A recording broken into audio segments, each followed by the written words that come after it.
Every human being on Earth has cancer cells in their body right now. At 13, I was diagnosed with advanced stage 4 Hodgkin's lymphoma, and that's when my entire life changed. I had a 0.000000001% chance of living. And so many people pray for things to pass, pray for things to become easier. I pray to become stronger. Sean Swarner.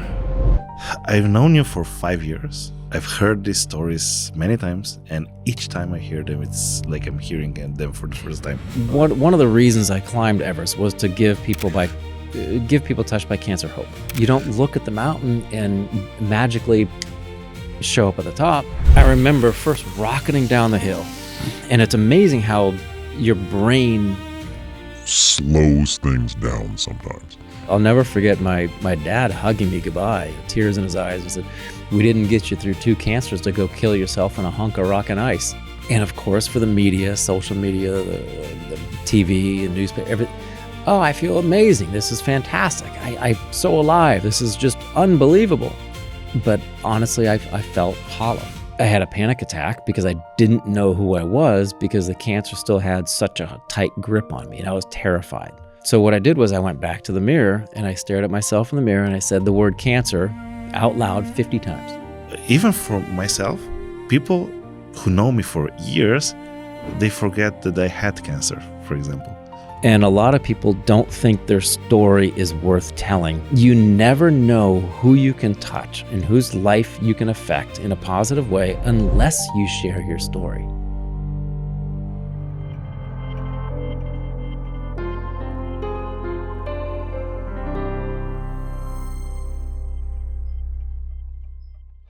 Hvala ti, res, ker gledaš, ker komentiraš, ker deliš naprej. Mogoče se sploh ne zavedaš, ampak s tem pomagaš, da zgodbe ljudi, ki so se pobrali iz dna, najdejo pot do točno tistih, ki to potrebujejo ta trenutek. Hvala, ker tudi vi verjamete v našo zgodbo. In če želiš postati del te zgodbe tudi ti, smo ti spodaj omogočili članarino. Vsak še tako majhen prispevek pomaga ustvarjati te zgodbe, ki vračajo upanje. Sedaj pa uživaj v epizodi. Actually, you texted me that you landed in Dublin on 28th. Was that right? That's what is today? Today is 5th. Yeah. Yes. Because you were there 2 days prior to arriving to Dubrovnik. Correct, because we had a 22-hour layover in Dublin. Oh. Did you went out or? Yeah, we left the city. Oh, okay. We went and toured Jameson. Okay. Yeah, walked around the city, had a pint of Guinness, and then we went back to a hotel, cashed in some points on Hilton, and then went back to the airport at 4 a.m. Wow. Yeah. Wow. I travel a lot. What's a lot? Last year, I put 500,000 miles on a plane. Not sure if that's a lot or not. That would be almost 900,000 kilometers. Okay, still not sure whether that's a lot. That's a lot. I don't know. I drive with my car. I drive probably around 30,000 kilometers, so that's roughly 20,000 miles. And I'm not sure whether that's a lot or not. That's a lot too. Okay, that's a lot too. But I always fly American Airlines, and they have different levels. Mm-hmm. And the top level, you fly 200,000 miles. Above and beyond that is like the 0.1% of travelers. Wow, 0.1%. Or yeah. I don't know. That's a number I just made up. Do you usually make out stuff, or is just this one? Well, just that one. I mean, because now I'm not sure whether you had cancer or not. It's hard to believe you right now. Well, when I was actually, this is an interesting fact. When I was climbing Everest, there was a guy who was a hater, and he actually posted on Reddit or something like that. This so-called Sean Swarner never had cancer. He's looking for a free trip to Everest. Like, I can think of a million other places I'd rather go on vacation. True. I mean, and I'm pretty sure I can show you the scars. I can show you the bills that my parents had to pay. I can show you the medical folders, the files, everything. And if I was looking for a free vacation somewhere, it's not going to be someplace where I'm going to be sleeping in a tent for 4 weeks with no showers. And that was 25 years ago. Yeah, 25 years ago, May 17th. No, 24 years ago. 24 years ago. Yeah. There was Reddit already? Something like that. Okay. It wasn't MySpace? No, it wasn't on MySpace. Well, it might have been MySpace. No, it wasn't it was some sort of blog, some forum. So maybe it wasn't Reddit, but something like Reddit. I'm trying to think because America and Slovenia are totally different countries. So you probably had different websites that you used regularly. Because in Slovenia, 24 years ago. You just got the internet a couple years ago, right? Yeah, like 5 years ago. No, we had it. We had internet. I think I got the internet in 2005, around 2005 myself, but most had it before that. And we were mostly using IRC, IRC. Okay. I'm not sure if you know what is that. It's a messaging software where you were talking with other people peer-to-peer or in groups, in rooms. We had nicknames, so nobody knew who you are, mostly. Then we were using, it was Obala.net. That's not Obama. No, Obala. That's at the seaside only, mostly at the seaside. It was kind of Facebook before Facebook, basically. MySpace. Almost. MySpace was different. MySpace was more like for music stuff, I think. Some people used MySpace, but almost everybody that I knew was on Obala.net. Obala.net. I've never heard of it. Yeah. I bet you didn't. No. Well, when we first started doing that, I think it was we had an AOL dial-up. Remember that awful sound? I didn't have that. You didn't have that? No, I started with Wi-Fi. Oh, man. Directly. No, but we had something similar. We had, in college, we had these Next computers, just black and white screen. And I remember being in the computer lab once, typing away. And I was in a room, like a chat room, like you said. And I was talking to someone, and she said, yeah, you look like this, you're wearing this. And I was like, oh, my Lord. Like someone knows who I am, where I am. And apparently it was a friend of mine who was sitting right behind me. Yeah. Okay. Sean Swarner currently from Denver, Colorado. Originally from? Originally from Ohio. Ohio. Yeah, we live in Colorado and Puerto Rico now, or as my wife would say, Puerto Rico. Your Spanish is still good. Yeah, yo entiendo mucho, pero no tengo la confianza a hablar. Now we will have to see whether AI can translate all of these things at the same time. I'm still thinking, how will we translate this episode? Because I know that YouTube has a feature of direct translation, the voice translation part, but I'm not sure whether it can do it in Slovenian. So probably I'm going to translate the subtitles with ChatGPT or Gemini or Claude or whichever. Be careful when you do that, because there's a line in here, in like the first couple lines in my new book, where it talks about it strips you down to who you are and what you brought with you. If you translate that into Spanish, it's sin ropas, meaning you're naked, right? Instead of it strips you down. So just be wary. This might turn into an X-rated podcast. Well, at least that would get views. Very true. Yeah. Tell us maybe to begin with, so because most people don't still know who you are, what's your backstory? Maybe shortly go through your main life story, and then we'll go deeper in some parts of it. Main life. So you don't want to go back so many years. My mom and dad got together. And, okay, that's too far. Bees and flowers, yeah. Dun dun. Here's Sean 9 months later. It was 9 months? Like, did you ever check whether it was 9 months, 8 months, 9.5? Actually, funny story. My dad was a dentist, and this kind of might go into the backstory. My dad was a dentist in a very small town, the only dentist in town. And it was a farming community, and a lot of times people couldn't pay for his services, so we had fresh vegetables the whole year. So it was like an exchange of services. And my dad was friends with the only doctor in town. My grandpa was also a dentist, knew his dad. So the doctor's father was friends with, well, the doctor was friends with my dad, and the father was also a doctor who was friends with my dad's dad, my grandpa, who was also the dentist. Okay. Okay? Yeah. So my grandfather was born on September 1st. I was scheduled to be born on September 1st. The doctor held my mom off in labor as a practical joke so I would not be born on my grandpa's birthday. I don't think she found that very funny. Yeah, I believe that. Yeah, so I was born on September 2nd. So 9 months and a day. Wow. I'm assuming. But a very small community. Grew up, I mean, my backyard was a bean field or a cornfield, depending on the season, where everybody knew your business. You know, I remember one time I was running, we also had trains that went through the town, and where the trains connect, you know, you've seen it over here where there's like one set of tracks and then it opens up to 50 tracks. And when they put the trains together, it's called humping the trains, going back to the X-rated version. It's called humping the trains when they connect like that. And I remember once in cross country, we were running up and over, and a police was on the other side. It's like, I need your names. I need your names. He looks at me and goes, I know you. I was like, oh my God. Because he was a patient of my dad's.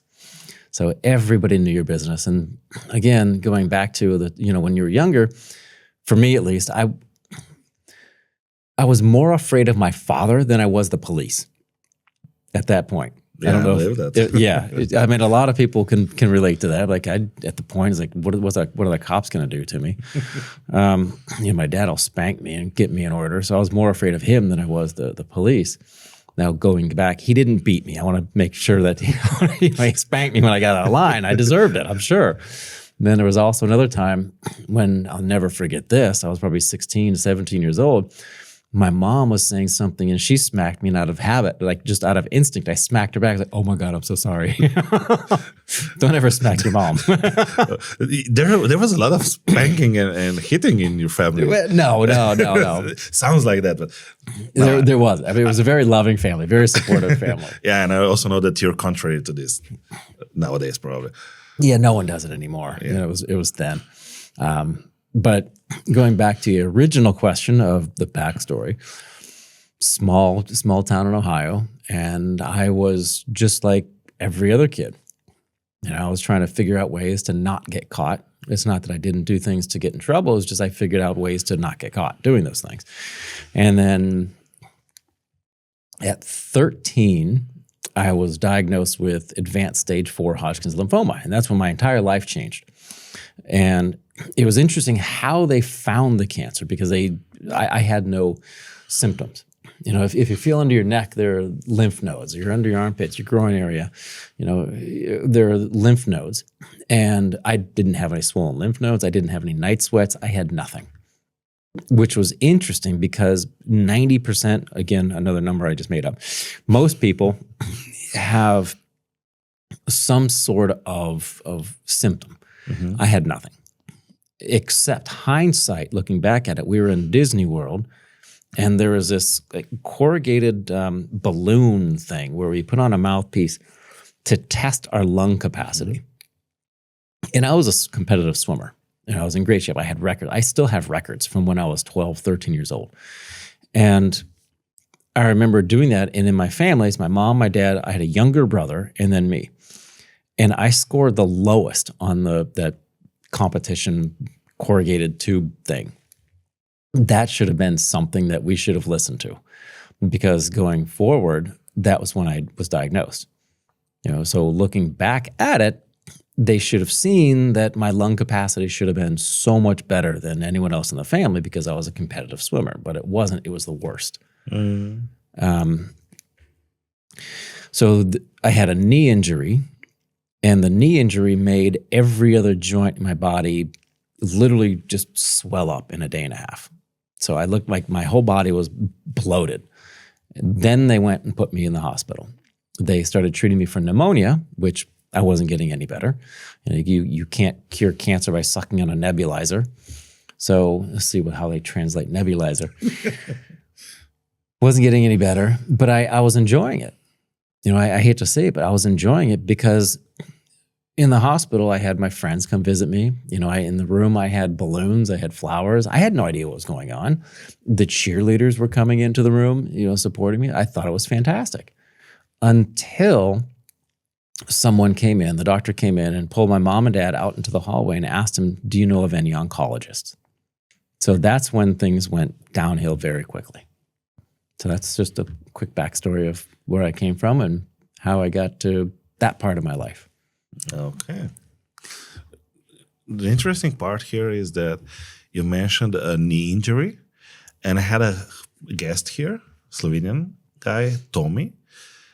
He also had a knee injury before realizing he had cancer. Really? Yeah. He lost a leg after that. Yeah, he decided to cut it off, just in case. He understood that that's like a lesser, how to say, for his future was he saw a better opportunity cutting it off than keeping it. And I think that he said that if they would treat him with his leg, he wouldn't be able to use it properly. So that's why he decided to cut it off. And now he's playing soccer, football, yeah. Nogomet. we say nogomet. Nogomet. Yes, because nogomet literally means foot, noga. Met means throwing. So football in America, it means throwing the ball with the hand, which makes no sense. Yeah, and we're saying throwing the ball with your leg, which also doesn't make really any sense. Anyway, so to me, it's interesting to see that both of you had this knee injury that actually showed that you have something in your body. Mm-hmm. It's interesting because I don't know how many people know this, but every human being on Earth has cancer cells in their body right now. It's just that, well, not your body, but most people's bodies eliminate the cancer. So what happens is let's say this is a cancer cell, and it's swimming around your body. The white blood cells come and they feel it. It's almost like Braille, like the bumps. It reads the bumps, and if it doesn't know what to do with it, it leaves it alone. If it does know what to do with it, you're a foreign substance, I'm supposed to kill you, it destroys that foreign object or whatever it might be. When cancer grows out of control, that cell comes, reads the Braille, reads the cell, and it decides to leave it alone as opposed to killing it. So then that cancer cell starts to reproduce. It starts dividing and dividing and dividing and dividing. So that's what happens, and that's why people get cancer. Mm-hmm. Some bodies just don't take care of it. Some do, and we don't know why. Mm-hmm. Which is why I've always thought that the cure for cancer isn't out there somewhere. It's not in the Brazilian rainforest. It's not in a creative weird fungus somewhere. It's in our own bodies. Mm-hmm. I think we all have the ability to kill the cancer, but for some reason we just haven't figured that out. Probably it has something to do with belief also. Could be. But yeah. Okay, so what happened next? Because now you had cancer, and how did it end? Well, I mean, I'm here. Okay, so you survived. I'm alive. I survived. I don't want to jump too far ahead because I also climbed Everest and some other things around the world. So 13, went through the first cancer, gained 60, 70, 80 pounds, lost a lot of my friends. And in fact, I remember going back to being a swimmer, when I was overweight from the prednisone, 70 pounds, what is that, 30 kilograms overweight. And I remember showing up in the summertime because we had a winter league and a summer league. And I remember showing up at one of the practices for the summer league, and I had my hat down, and because it was summer, I had a nice little tan line in the back of my head from that.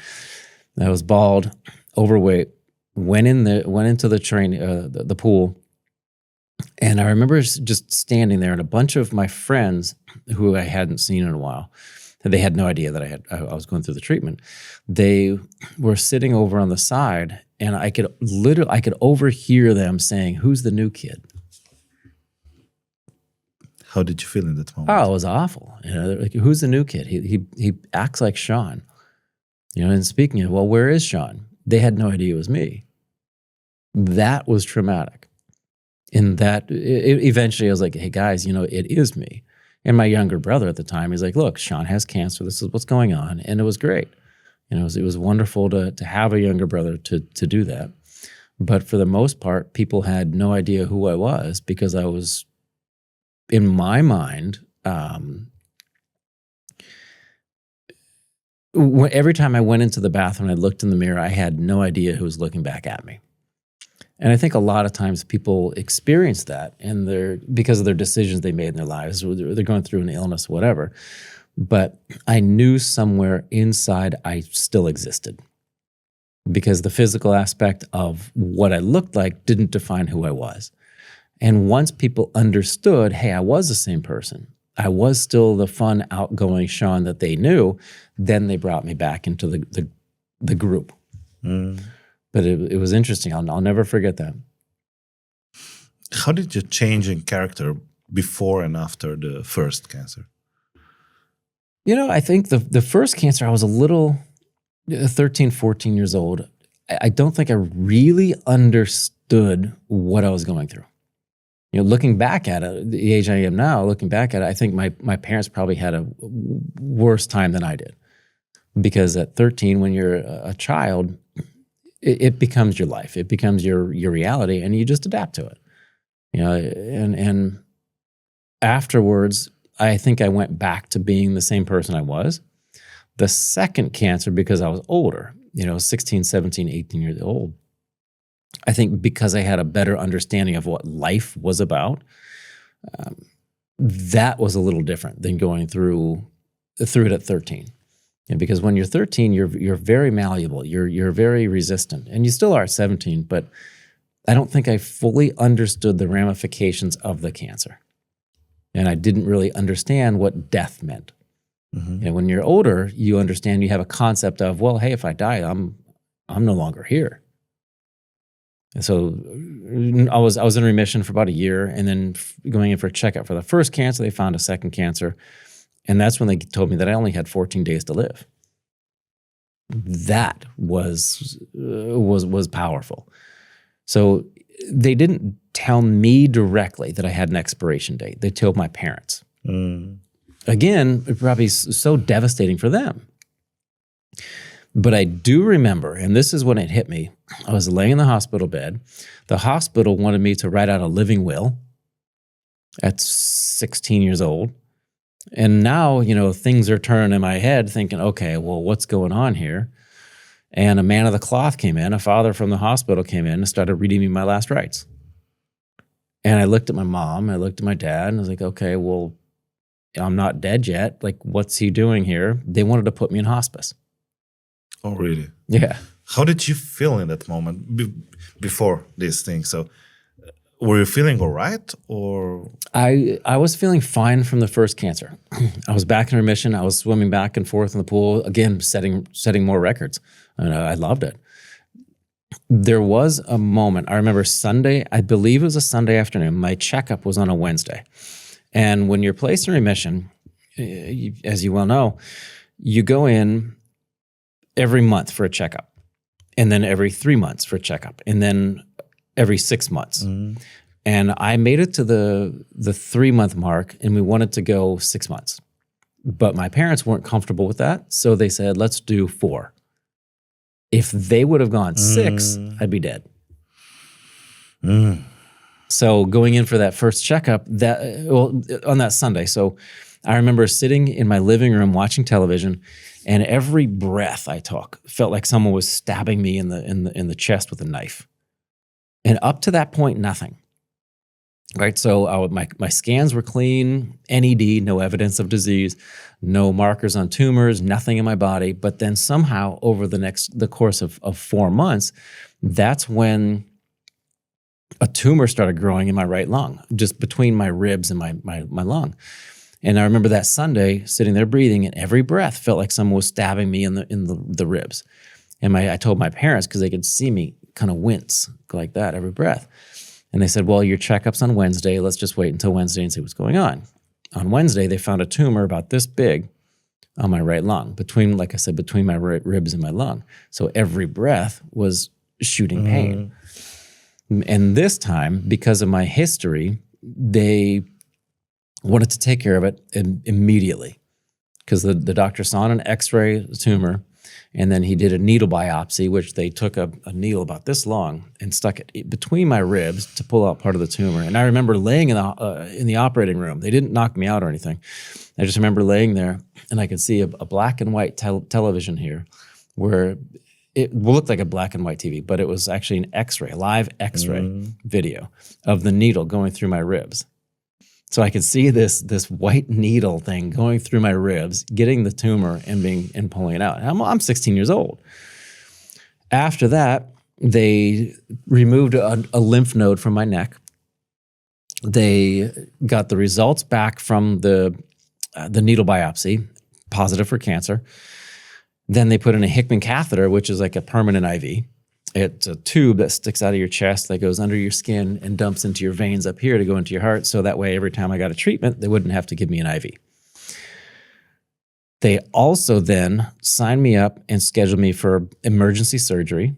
They went over, they cut me open. I have a scar from here to the middle of my back still, and I'm numb from the surgery still, however many years later. I can't feel, the scar is about this wide, and about this far above and below the scar, I can't feel it still. Wow. They cut me open. They broke 3 or 4 ribs, removed the tumor, sewed me back up, put a drainage tube in, and started chemotherapy in 24 hours. Were you conscious most of that time, or? The only thing I remember is coming out of surgery and in my brain, this is actually pretty funny. In my brain, the nurse came up. She's like, can I get you anything? And I'm trying to speak, but I'm just coming out of like a 6-hour surgery or something, and I'm, drooling on one side. And in my mind, I'm just trying to say ice. Like I just wanted ice because my mouth was so dry because I had the tube down there. It's like, but I couldn't. My brain couldn't formulate the word ice. A 3-letter word in English. Just, I want ice. So finally, she was, you want some water? I was like, no. And then my brain hits, I was like, frozen water. It was easier to say frozen water than ice. Okay. So she's like, you want some ice? I'm like, that's it. So that's the only thing I remember from that. I remember, again, going back to when I mentioned the trip to Disney World, that corrugated air thing. What was interesting was something very similar. The doctor came in after the surgery, and he gave me this corrugated tube, about this big, and a tube came out of it, mouthpiece, and I had to suck the air out to move it up. And he took a Sharpie, he drew a line. It was essentially my summit at that point. He's like, if you can reach this line, when you reach this line, you can leave the hospital. Like, okay, great. And because they gave me roughly 14 days to live, it usually takes 14 days to reach that line. I was out in 5 days. Really? Yeah. What did you do differently? Well, I use a lot of visualization, because the mind, and I use this for swimming. I learned it a long time ago, and this was before I even read anything about visualization. I pictured myself, I think this was on a Sunday or Monday for the surgery.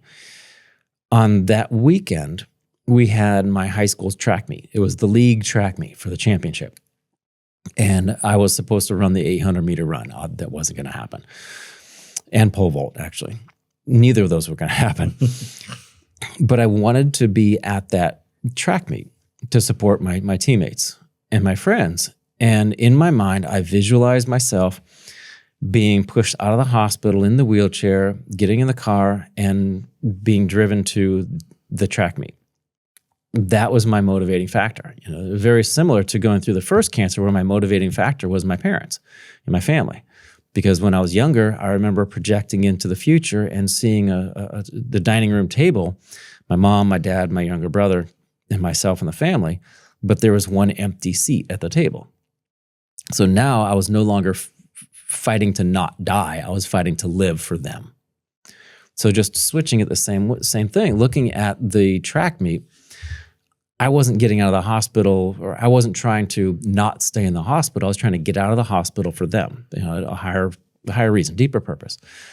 So I visualized that night after night, day after day, for 5 days, and I kept visualizing that thing reaching the Sharpie line, the marker. Friday morning, I hit that line. It's like, okay, you can leave. So what happened up here then became reality, because I was in the wheelchair being pushed out of the hospital. My dad drove me to the event. We won by 1/4 point. Because of you. Well, that's what they say. Well, I think that it does give you motivation if you see your friend there, being on the brink of dying and cheering for you. Yeah, well, they dedicated that 1/4 point to me. And I have an award that I'm still at home, on my wall. Wow. Like, yeah. Nice. Was there something that you could have done in order for you to breathe enough, or it was just your body reacting to the treatment and you couldn't do much yourself? Because in a way, if you want to reach a higher height, you can train more. Was there something that you could have done here, or it was just at belief that time? And faith? Yeah, at that time, I don't think so, because my body was still recovering from the surgery. I mean, I remember that car ride where every bump was just incredibly painful because I had the staples. Even I feel it. Yeah, in the car. I mean, it was awful. And then I just wanted to recover at home. I didn't want to recover in the hospital. No. Show me one person who actually likes going to a hospital, who's a patient, maybe not a doctor or a nurse, but someone who actually enjoys going there. Yeah, nobody. Yeah. So I wanted to recover at home. But I don't think there was anything that I could have done to help the breathing. Just faith, and I call him the big guy, faith in the big guy, but also faith in myself. Without getting too much into religion, so many people pray for things to pass, pray for things to become easier. I pray to become stronger. I pray to conquer different things. Give me the strength to do something, not to make something go away. And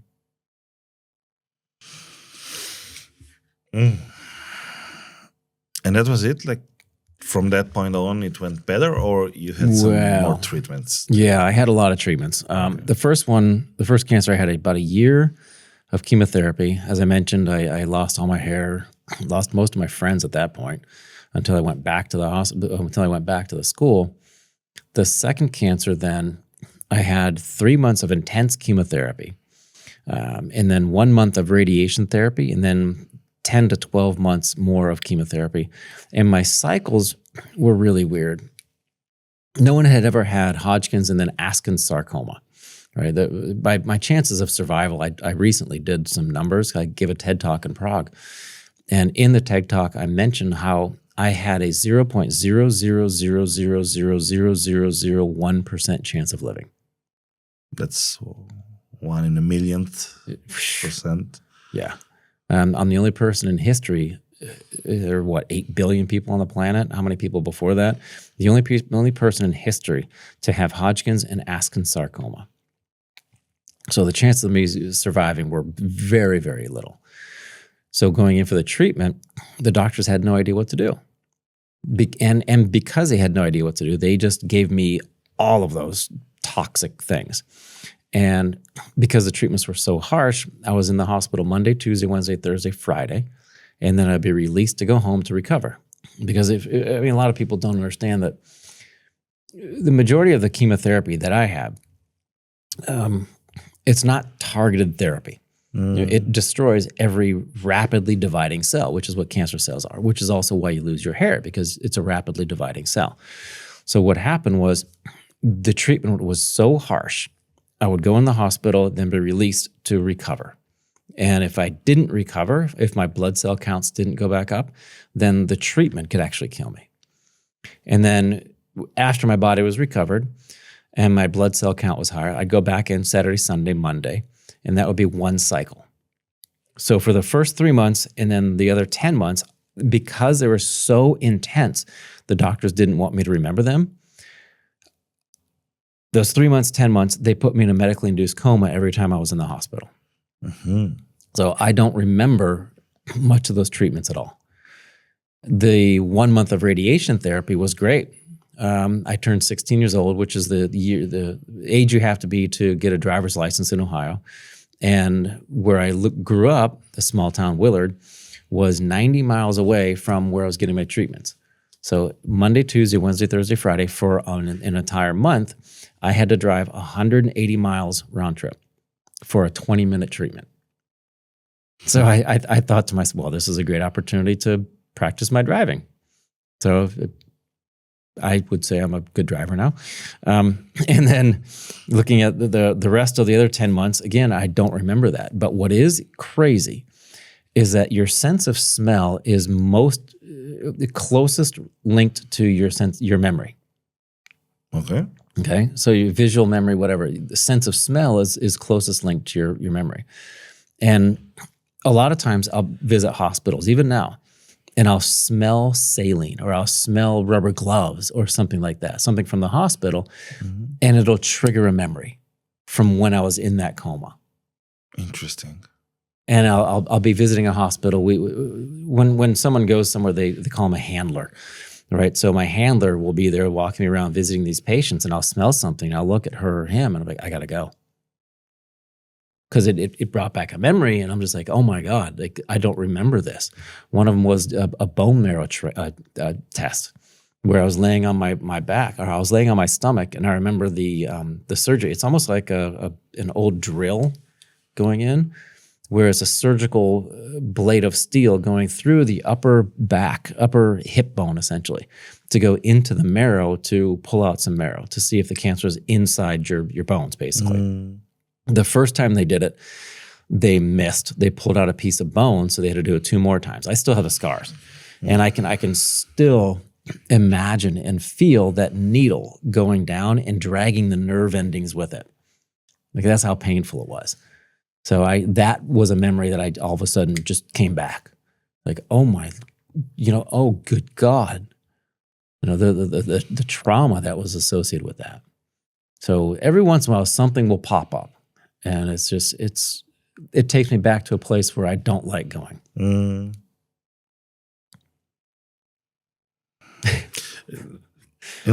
What I find interesting is that I've known you for 5 years. I've heard these stories many times, and each time I hear them, it's like I'm hearing them for the first time. Do you remember how we met? We met on Clubhouse, didn't we? No. No? Clubhouse came, I think, a year after we met. And how? You almost said it already. It was Facebook. Really? Yeah, a Facebook group for coaches. That's right. You just posted your story, That's and I right. commented like, oh, I want to hear more. Yeah. And then we hopped on a Zoom call. That's right. That's right. Yeah, that's how it all started. Actually, it probably wasn't a Zoom call. It was a Skype call at that time. No, or was it? Was it Zoom? It was. Yeah, it was COVID time, so Zoom was all over the place. That's right. Yeah. I was going to say it's interesting because so many people have stories, and a lot of people don't think their story is worth telling. But going back to how we met, you never know who you can touch and whose life you can affect in a positive way unless you share your story. Absolutely. I was doing some masterminds. I was doing a mastermind group about a month ago in Miami, and we were talking about, the group was talking about what it means to be a man, and it was interesting because I just sat back and I listened, and they were talking about resilience and being tough and strong, and most of them said things like, well, you're tough. You grit through it. You grind through it. You're man. Whatever that means to them. And I kind of looked at them afterwards. I'm like, that it doesn't make any sense because it takes a stronger person to share his emotions than it does to hold them back.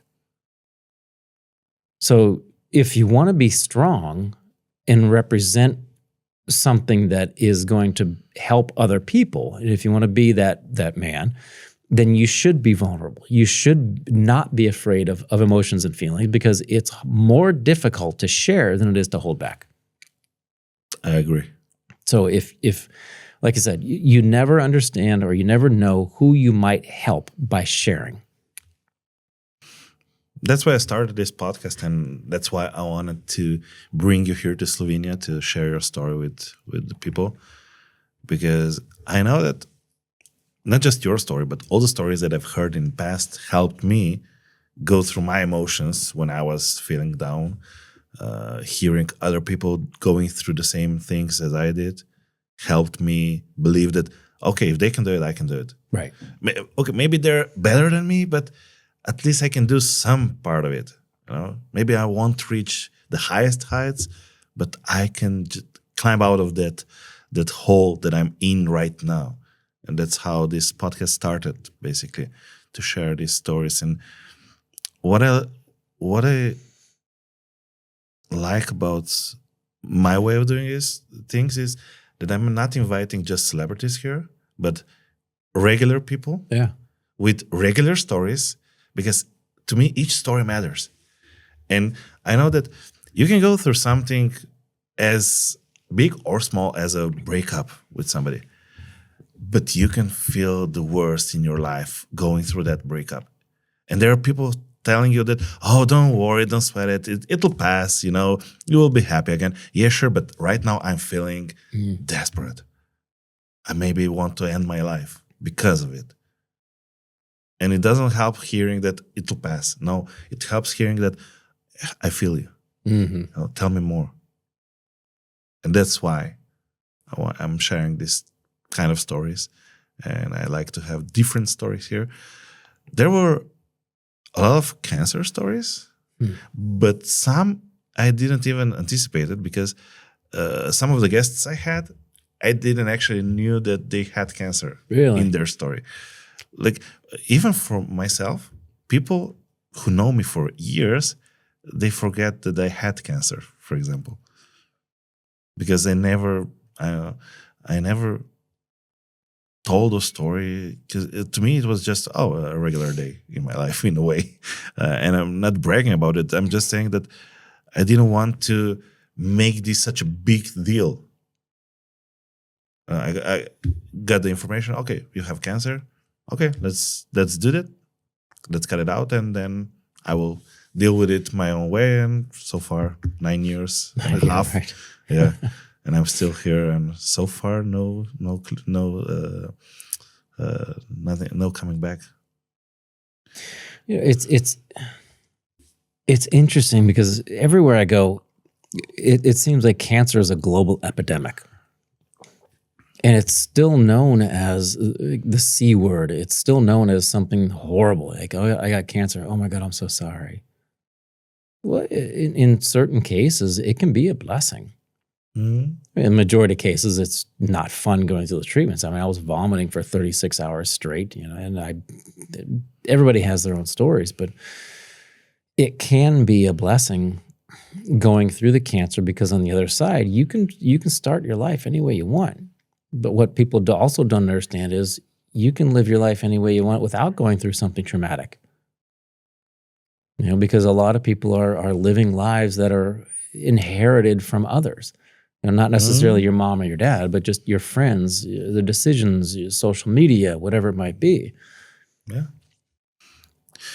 Why do you think people have to feel pain in order to change? Like, can't we just decide, okay, we want to change our life we want to decide on a big goal just for the sake of it? Why do we always have to fall down, feel pain, feel really bad before making such changes? And I'm one of them. I don't know how to change my life without feeling something that is wrong. I mean, if we figure this out in the next 5 minutes, we're going to be billionaires. Yeah, that's why I'm asking. Maybe you have the idea.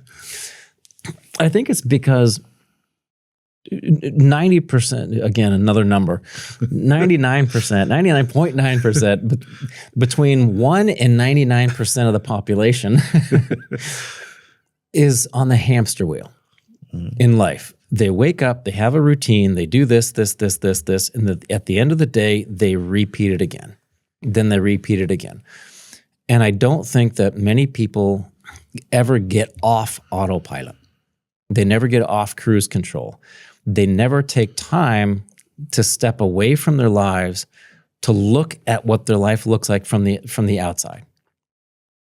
Because if they see what that looks like, what their routine is, if they want to change something about themselves, you have to change an action about yourself. And I don't think people actually do that because it's comfortable. Look at people who, and I'm not saying it's just only women, but abused spouses.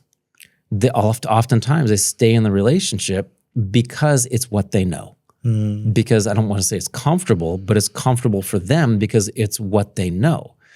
And they're looking at everything they could potentially lose as opposed to everything they could gain. And I think people wait until something bad happens to trigger them emotionally to actually start making progress in a different direction because now they have a reason. Lately, I'm learning a lot about setting boundaries, sorry, with people. And what I'm noticing here is that we don't know how to set boundaries with other people for the sake of the boundary, even because many times we go with somebody's decision just because we're afraid to, let them down, to say no, to offend them. Because, for example, now we have celiac disease in our family. That means setting a lot of boundaries with people for our child. Because he's not able to set those boundaries yet. He's not even 6 years old.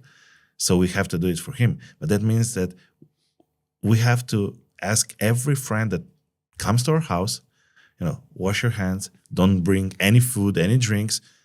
I know that some are safe, but better safe than sorry. Right. Yeah. And that means sometimes offending somebody. We started with writing these rules in advance before they come to our place. And still they bring, for example, a bottle of wine. And I know a bottle of wine might be okay. It might be not. I'm not sure. Before I read the label and everything, I'm not sure.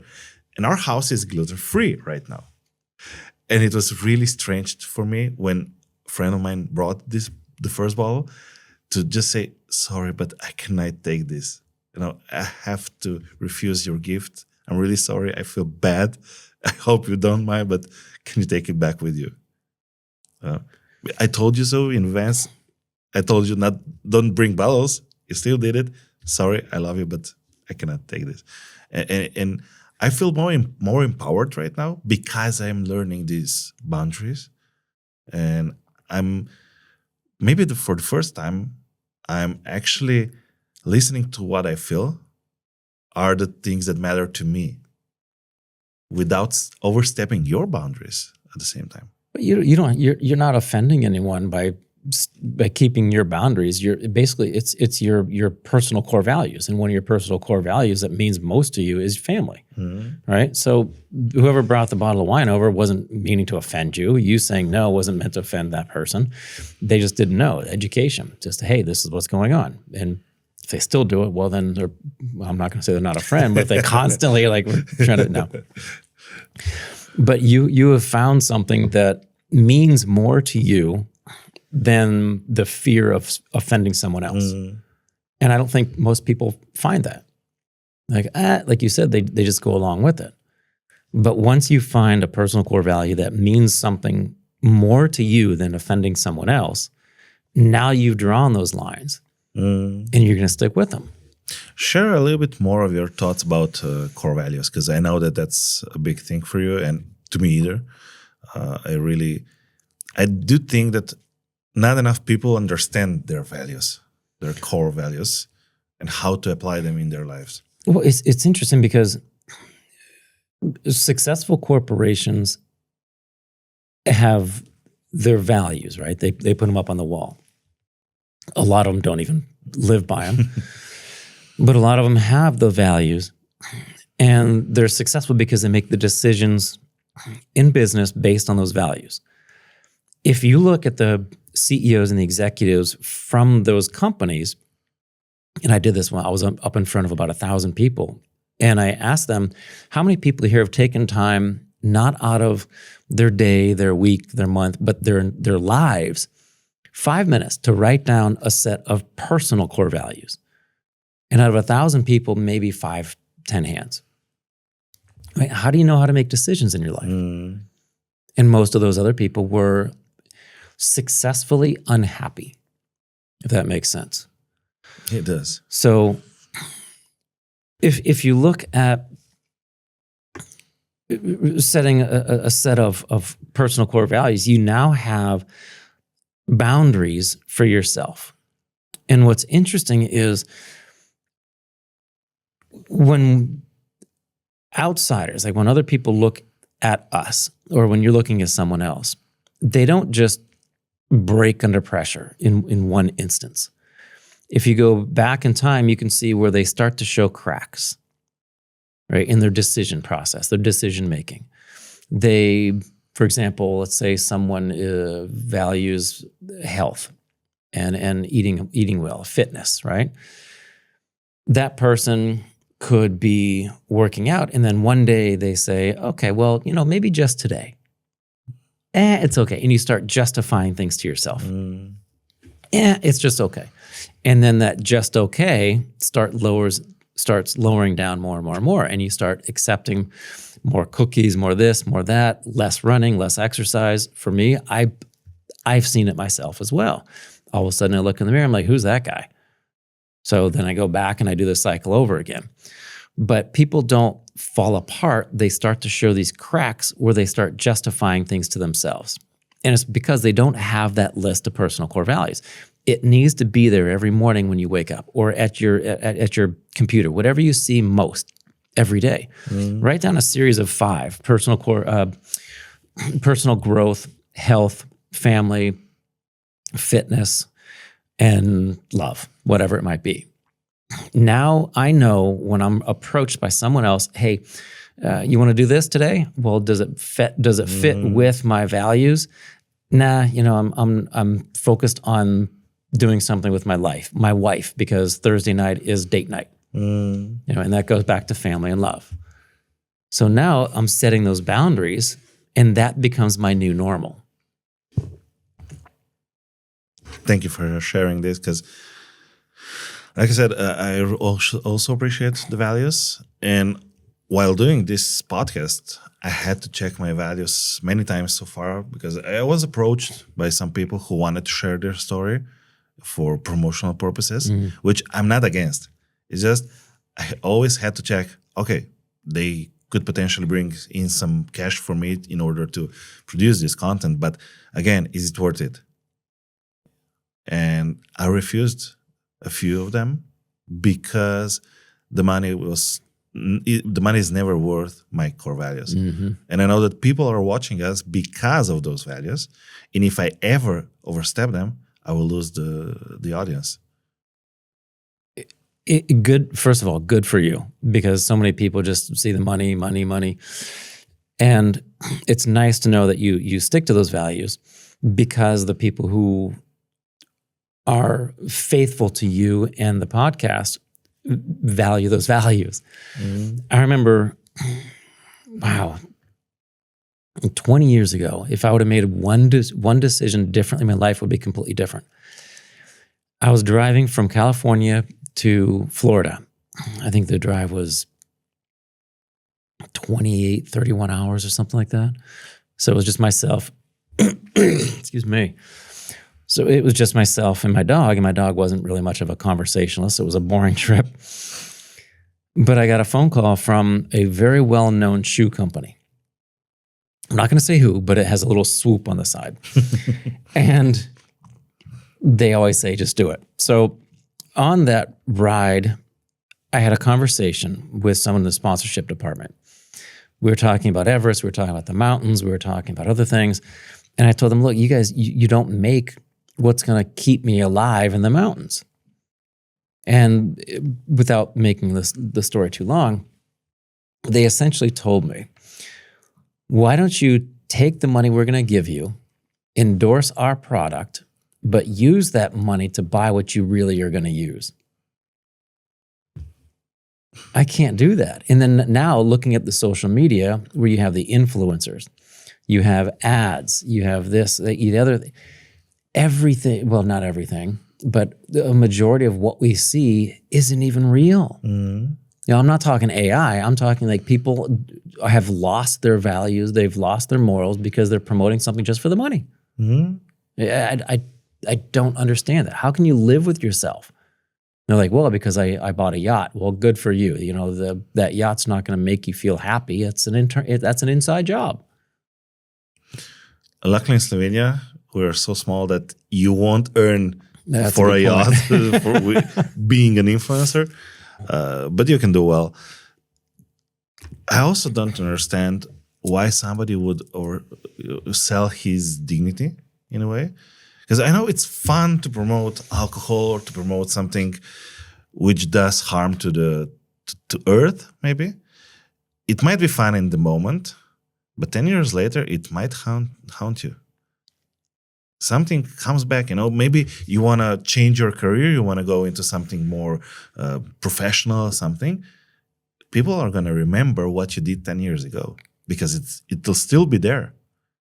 The same like with the debate about OnlyFans and all these actresses, and I know there's one that wants to delete all her content from the web.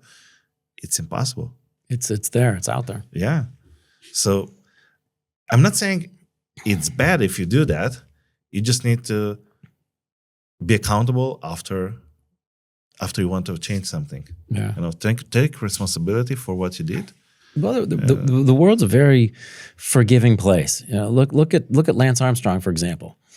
You know, he for years, no, I didn't do drugs. No, I didn't do drugs. No, I didn't do EPO. No, I didn't cheat. Well, yes, you did. Like it's documented. And oh, sorry, I lied. Yeah, and he was forgiven. Almost. Well, there is still that, you know, sour taste with him, because I think that he still lost respect. I think so too, but he still had the core group of people supporting him. You know, and I've approached him numerous times, and he lives in Aspen, so like a 3-hour drive from where I live.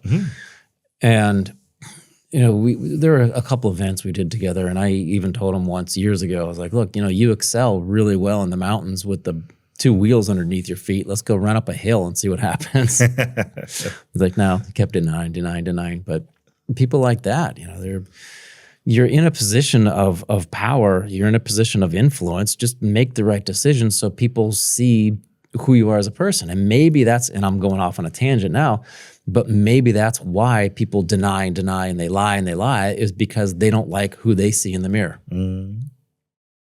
For sure. Nobody who likes himself and herself will lie, deny whatever. Well, there's a saying, fake it till you make it. But that's on a completely different side of things. But that's interesting. Well, I'm not saying faking something isn't always bad if it's for a greater purpose, and if it's to make you feel better, not to make others feel bad. You know, not to put yourself above somebody. Because sometimes, you have to believe that you're successful before you become successful. Correct. But it's not the same fake as in, I don't drink, and you know, every weekend you go out and get drunk. Yeah. So, okay. Pulling the train back on the tracks. Yeah.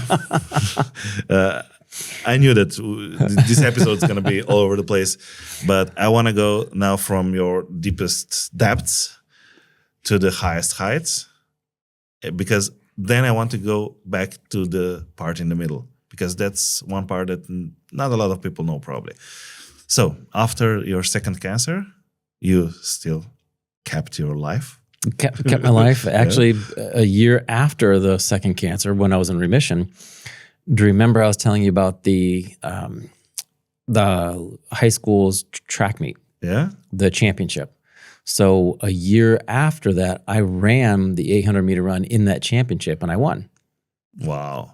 Which was great, yeah. And I went back to swimming. I was back in the pool, zipping back and forth, setting records again.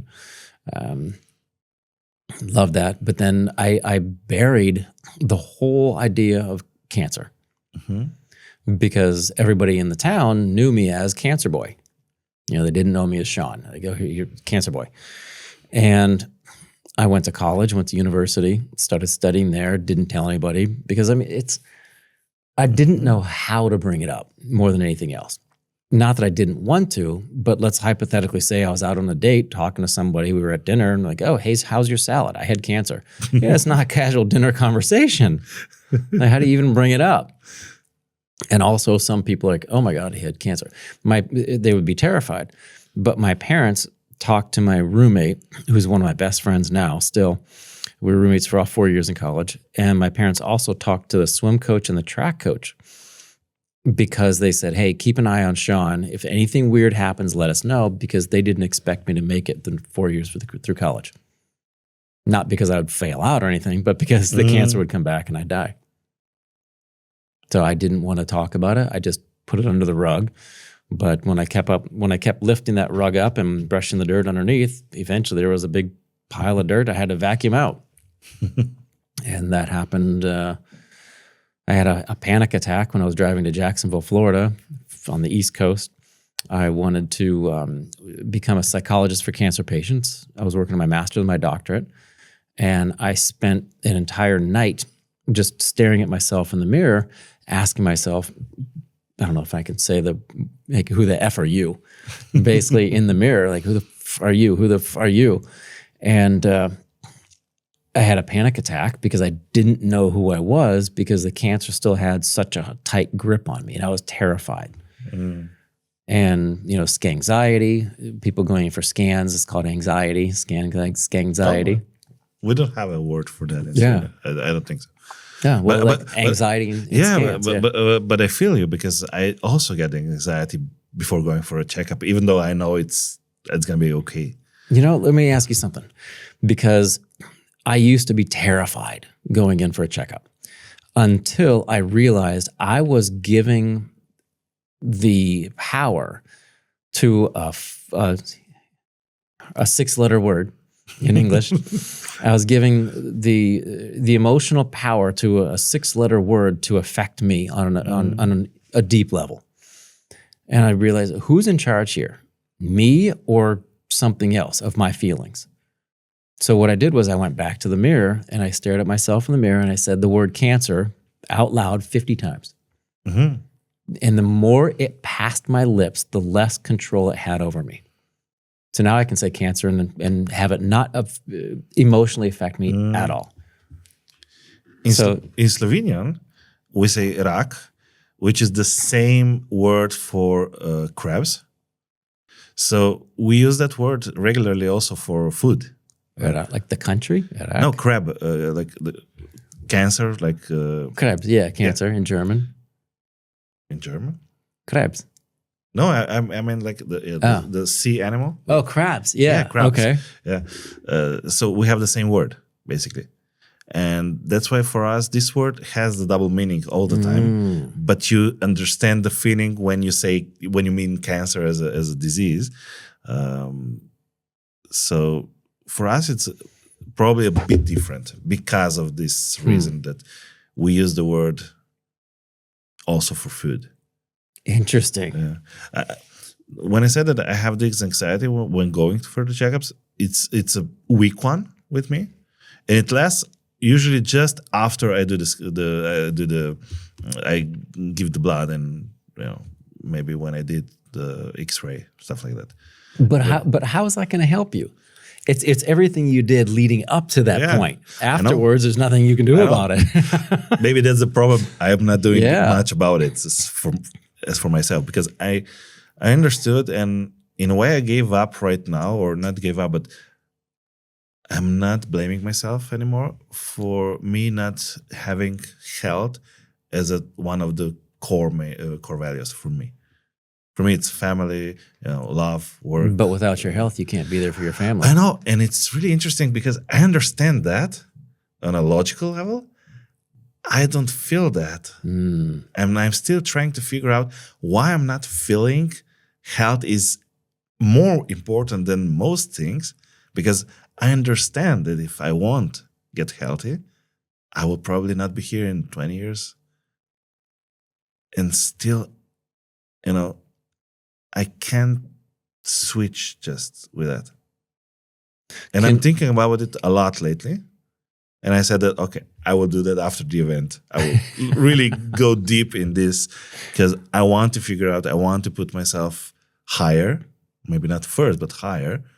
Because for me, my family's health matters a lot. Even sometimes we're not broke, but we don't have enough money for everything. But there's always money for health for me, but not for myself, for my family. A lot of people think that it's selfish to take care of yourself first because you have your family as a value. You want to take care of them. You want to do this for them. You want to do this for your wife. You do this for your kids. If you don't take care of yourself first, you can't take care of them. Mm-hmm.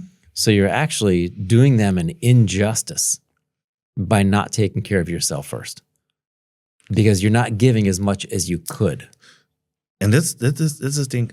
I'm not sure how much I could give if I would be healthier. How much more present could you be? But that's the thing. I am present a lot. That's the thing. I'm already giving a lot, I think, to my family and also people around me. And I'm not sure whether I could give more if I would be healthier. Maybe. I'm not sure. And maybe that's one of the reasons why I don't need to change my values, because I'm already given enough and I'm never empty at the end of the day. I always feel like I still have something for me out of everything. And maybe that's my problem, because it's enough, even though it could be even more. And there's nothing wrong with that. Yeah. If that's great. Now picture yourself like I did when I was in the shower, and I pictured myself 3 months in the future, and there was an empty seat at my family's dining room table. Let's picture you 5 years from now, and there's your wife, your 2 kids, and an empty seat. That's a tough one. So maybe that will make you feel a little bit more about health. Yeah. The interesting thing about what you said right now was that yesterday was the day for me to hear these things 3 times from 3 different people. Really? Because first of all, we went to the radio station, to Radio Ena, and when you were talking with Dennis and the gang, you said this, you mentioned this part of your story. After I read Boris Vene, his words he wrote in the new book that is coming out, or that came out, I'm not sure whether it's already out or not. And he mentioned the same thing, that he got motivation from seeing his family without him. And then Cyril called me. Okay. And he said, when Sean mentioned that on the radio, I thought about myself when I was, when I was sick, how I also found motivation, when thinking about my family being without me. And to me, yesterday, that was something like, okay, that's 3 times in one day. I need to learn something from it. And now you're saying it again. Yeah. And I'm feeling a little bit more than I felt so far. So I think that this podcast and your trip here is for me, not for the people. I'm not sure. You never know. Yeah. So I'm open to learn more about those things, and because I do know how hard it is to keep motivation and to motivate yourself all the time. I was struggling with it a lot in the past. I'm doing much better right now. Still not enough motivation to work out every day, but slowly getting there. You're a guy who loves systems, right? You love things in place. No, I fight systems, and at the same time, systems are the only things that keep me in check. So it's a love-hate relationship with systems. So instead of trying to find the motivation, inspiration to do it, why don't you put a system in place that keeps you in like a certain line? Meaning habits. I would love to. I had them in the past when I successfully lost 37 kilos, 80 pounds, 90. Yeah. Maybe 100. The thing is that the one thing that I cannot plan is my sleep right now. With the kids, it's impossible for me to know whether I'm going to be sleeping for 8 hours, which, I'm not sleeping 8 hours. Yeah. Let's say at least 6 hours, or most of the nights, 3 hours. And planning on doing the exercises at 5 a.m., it's not hard if I slept for 6 hours before that. But if I slept for just 2 hours and at 5 I can get 1 hour more of sleep, well, I will choose sleep, which I have been choosing for most of the mornings in the past year and a half too. I know it's going to get better in a year. So after the little one turns 3, then I know that I don't have any more reasons to not do the plans. But up until then, I'm still not sure how to plan my mornings accordingly, because I do love mornings. I do love workout in the mornings. I'm not capable of doing them when I'm tired, because I haven't slept in a week, basically. And both of us are not sleeping well. What if there was just something instead of everything? Because when people look at change, it's very similar to climbing Everest. You get to the base of the mountain, you look up and you're like, oh my God, I have to go all the way up there. No, you just have to go from here to here. And then you recover, and then from here to here. Same thing with Kilimanjaro. I've been up there 27 times now. You don't look at the mountain and magically show up at the top, go from camp to camp to camp. When people look at the giant picture, they get overwhelmed. Oh my God, like working out, I have to do this. I have to stop eating this. I have to do this. I have to do that. I have to do that. One thing. And if you're looking at working out in the morning, maybe as opposed to thinking I have to do 10 different exercises, 3 reps of each one, 12, 3, there's too many numbers. 1. On days you don't feel good, one exercise. Days you do feel good, 5 exercises. So that way you create that system, and now you're making it a normal part of your life. Because when the majority of the world wakes up, they have a routine. Meteorologists wake up, they check the computers, they check the weather. Olympic athletes, they wake up, they have their cup of coffee, they go for a run or whatever it might be. Parents, it depends on the day, obviously, but they wake up and they go get their kids ready for school. They have that set routine. Change one little thing. Wake up 5 minutes earlier, do some push-ups, or do some. I did this once. I think it was mid-October, early October. Put in a chat GPT. It's like, I want to be able to do 50 repetitions of push-ups by the end of Christmas.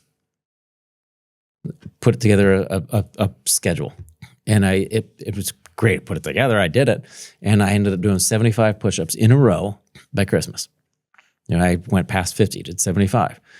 And it was every evening before going to bed, I did that little push-up workout. And it works, just those little things. And so many people, because of what their goals are, they get overwhelmed, so then they don't even try. Because of what you achieved so far, I thought that you can do 50 push-ups easily every day. Well, I can't. But I would imagine you doing 100 push-ups easily. So not in a row. Not in a row. Yeah, okay. No. Okay, let's now go to Everest. Was Everest the first peak the first major peak for you? First major peak, yes, because when I was working on my master's and my doctorate in Florida, which is the little handle that sticks off the end of the United States, is a giant sandbar, basically. No mountaineers come from the state of Florida, so I packed up my car with my brother and drove across the country to Colorado. So when I first moved to Colorado, I was homeless for 3 months. I was living out of the back of my car. I was in a campsite in a tent. In fact, I remember it was in August was when I was going to go climb one of the first peaks I've ever done. And we woke up and there was, I don't know, like 2.5 feet of snow. So I don't know how many centimeters that is, a lot. And I remember... That's about 80 centimeters, I think. So a lot. Yeah. And I remember driving to the trailhead before starting to climb, and I was in a Honda Civic, and I was scraping the bottom of the car. The snow was so high. It's like, what the hell did I just get myself into? I had no place to live. I was living out of the back of my car. But again, I knew what I wanted to do, and I was so fixated and focused on reaching that goal because of a bigger purpose, not just reaching the mountain, that I wanted to make it happen. I still had no funds. I had nothing raised. I didn't have the capital to make it happen. Nothing was there. I reached out to a number of organizations because it's very expensive to climb Everest. I couldn't afford it. I reached out to organizations like, oh, nope, not going to happen. Nope, not going to happen. Because no one thought I'd even come back alive. So just when I finally got to Everest, looking up the mountain, I'm like, okay, now I understand why people didn't think I would come back alive, because it's a big hill. But one step at a time, breaking it down. And I got to know my Sherpas, and a great way to understand what a Sherpa is. It's actually the person's last name, but also their occupation. So if you go back in old English times, if your name was John Baker, you were a baker. If your name was John Blacksmith, you were a blacksmith. Dawa Dorji Sherpa, right? Same thing. He's a Sherpa. They're a group of indigenous people who've lived in altitudes for years. I mean, in my mind, the best climbers in the world. They acclimatize so much better than we do. Mm. I got to know them very well. At base camp, my brother was there. We had a cook at base camp, 2 Sherpas and me. And on normal expeditions, there are 30 or 40 different climbers, porters, guides, you name it.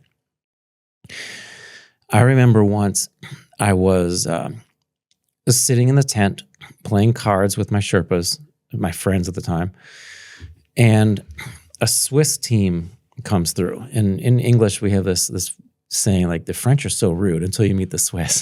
So in the mountains, it was interesting. And I actually have Swiss friends. They're not mean at all, but that was just the saying at the time. He comes in and he starts yelling at his Sherpas. It's like, I don't pay you to sit here and play cards. I don't pay you to do this. I pay you to take my stuff up the mountain. I pay you to do things so I can climb this mountain. And in what world is it okay to yell at the people who are literally responsible for your life? So here I am in the tent playing cards with my Sherpas, having a great time. And I can guarantee you, if something happened on the mountain, they would save my life before even his Sherpas would come and save my life before saving him. Had nothing to do with money. So when we got to the mountain, we knew it was all about respect. If we got there looking at any mountain, Kilimanjaro again, 27, 28 times in July, if you think it's you versus Mother Nature and you're going to conquer that mountain or beat Mother Nature, you're never going to win that battle. It's always you versus yourself in any situation.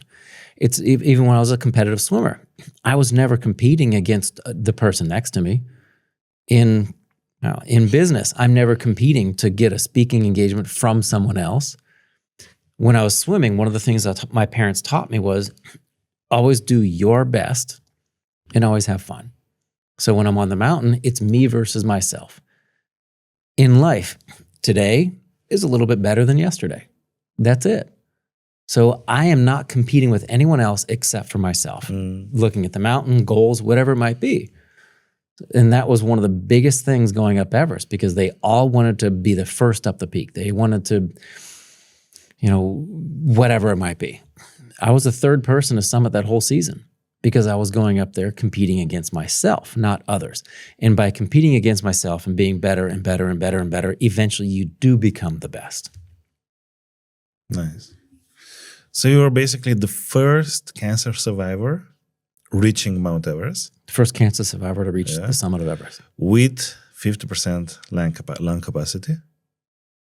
Yeah, I guess I made up number again, but sure.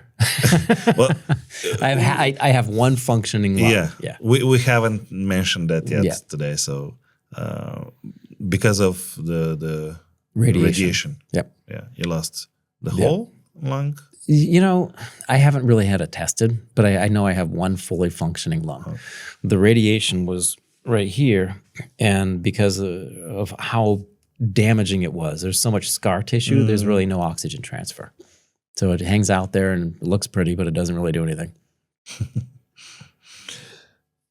And after Everest, you climbed which mountains? Well, if you don't mind, because one of the reasons I climbed Everest was to give people touched by cancer hope.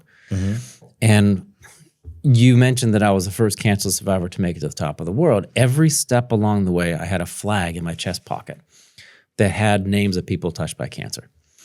And when I got to the top of Everest, I pulled that flag out and walked up this way. So I was the last person touched by cancer to reach the summit. Mm-hmm.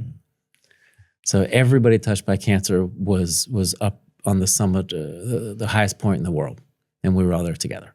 So it was a joint effort, and again, going back to having a deeper purpose, you know, if you're trying to go through a difficult time, if the end result means more to you than what's in your way, nothing is ever going to stop you. So then I wanted to continue on to do the 7 summits, which is the highest mountain on every continent. So there would be 6 left. And I did the same thing with the flag touched with names of people touched by cancer on each one of the other 6 mountains. Which are those 6? You know, so we learn a little bit geography. Yeah, sure. The second one I climbed was Kilimanjaro, the highest mountain in Africa. Then Everest, which is the highest mountain in Europe. Then I believe I did Aconcagua, South America. Then went to Antarctica, climbed Vincent Massif. Then went to Australia, met a friend of mine from Melbourne, went to the pub the night before, went up in shorts and flip-flops and hiked up that one. No problem. That was Kosciuszko. And then the last one was Denali, or Mount McKinley up in Alaska, so North America. Why did you leave last, Denali? You know, I wanted to finish on American soil, but it was also technically probably the most difficult. Mm-hmm. It took me 3 attempts. Every other mountain, even Everest, I made it on the first trip. Luckily, because the weather was great. But on Denali, the first time, I was on the crux of the climb, and it was about 800-meter sheet of bulletproof ice at a 45-degree angle. And I was testing out new crampons. Crampons are the metal spikes you attach to your boots. And I misstepped, and I started rocketing down the mountain. And I was roped up to my climbing partner. We had 50 feet of rope. I don't know how many meters it is, probably like 3. 50 feet of rope. And I fell 100 feet. So that's roughly, 30 meters, right? And I remember first rocketing down the hill. And it's amazing how your brain slows things down sometimes. I was sliding on the mountain on my back, and my brain starts thinking, well, this isn't good. I should probably do something. So I rolled over with my ice axe, self-arrested. And for my climbing partner, he said that it was over like that. You know, I remember snow shooting up between my glasses. I climbed back up to where I fell, belayed him in. And at that point, my adrenaline was gone. I was so nervous. I was shaking. I looked at him like, we have to go back down to camp. So I was in my tent, and I was sitting in my tent, and I'm a huge believer in signs. I looked, I was like, you know, just give me a sign. Let me know if it's my time to be here or not. And I leaned back in my tent, and somehow my hood caught my glacier glasses that were hanging there and broke them right in half. Like, I kind of needed those. So like I get the sign, heading home. Next year went back up, and I remember one night we woke up at, there are 1, 2, 3, 4, 5 camps on Denali. At the 3rd camp, I woke up in the middle of the night because I was sweating. Like, what's going on? And I was sleeping in a 40 below sleeping bag, Celsius or Fahrenheit, the same. Flipped that over, rolled over, and the tent was right by my nose. And I poked it, and we were buried. We were buried in snow. So I got the shovel, and because when it's that cold, snow becomes an insulator. So I was just getting warmer and warmer and warmer. Good thing I woke up. So I unzipped the tent, and we used the avalanche shovels to dig out and up. And then I also had an avalanche probe, to find where crevasses are and certain things. So if you're climbing up there and you have this long pole and you poke it in the snow and you hit ground, then it's safe to go. But if it pops through, there's a crevasse underneath the snow bridge. We were using those to find tents from the other climbers. So we found a couple tents, dug over there, dug their tent out, dug over there, dug their tent out. And if you could take an aerial picture, it was almost like, it would look like I don't know if you have them, but like an ant farm. That's what it would look like. So the avalanche danger was off the charts. We flew back to Colorado. And again, signs were abundant. I was approached by an airline. They said, hey, we're going to fly you back up there. Okay, I need a team. Out of nowhere, someone from Vail, Colorado, they had a team of 4 because they had 6, I think. Anyhow, one of them was in a bike accident while they were training. And they were just randomly looking for someone to join their team. Okay, great. I can fly us up there. Let's do it. So we went up there, perfect schedule, 11 days, summited, and on the summit, there was bright blue skies and a slight breeze. And it was beautiful. So that was like a few days after the second try, or? So the second try was probably home less than a week. Okay. Yeah, probably 3 days later, flew back up to Alaska. So my body was already acclimatized to the altitude. So I was doing everything I could to help them because they weren't acclimatized. And 11 days later, it was, like I said, perfect weather. Nice. One question, Elbrus. That's in Russia? Or? It's right between the Black and Caspian Seas on the border of Russia and Georgia. For what I remember in school, we always thought that Mont Blanc is the highest peak in Europe. So how does it work? So if you look at the continental plates, it's on the European continent. And I'm not saying your textbooks were wrong, but I'm saying that they weren't right. Have you ever summited the Mont Blanc? I have not. No? Are you thinking of going there? I think it would be beautiful, yeah. I believe that's the second highest peak. It could be, yeah. If it's Elbrus is the highest, then probably this one. I think that would be a fair challenge after the next try on on Everest. How old were you when you've done all the 7 peaks? Everest, I was 27, so like 3 years ago.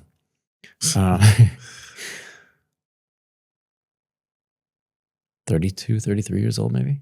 Okay. I tried to do them all in about 5 years. Okay. When did you decide to do the poles? The poles, I heard of this thing called the Explorers or the Adventures Grand Slam, and I've always wanted to do it. I did Antarctica, South Pole. I don't remember the year, but the North Pole was 2018. Basically 8 years ago? Yeah. Wow. 2 years before I met you? Yeah. Oh, I didn't. I thought it was much before. Wow. They had to have been 2008 or 2018 or 19. Right. So there was a 10-year gap between the Denali and you going to. But I also did the World Championship Ironman triathlon in Hawaii. Yeah, but for you that's like a morning run. So yeah, I want to warm up with a marathon. Yeah, well, technically you did 7 marathons in 7 days on 7 continents. So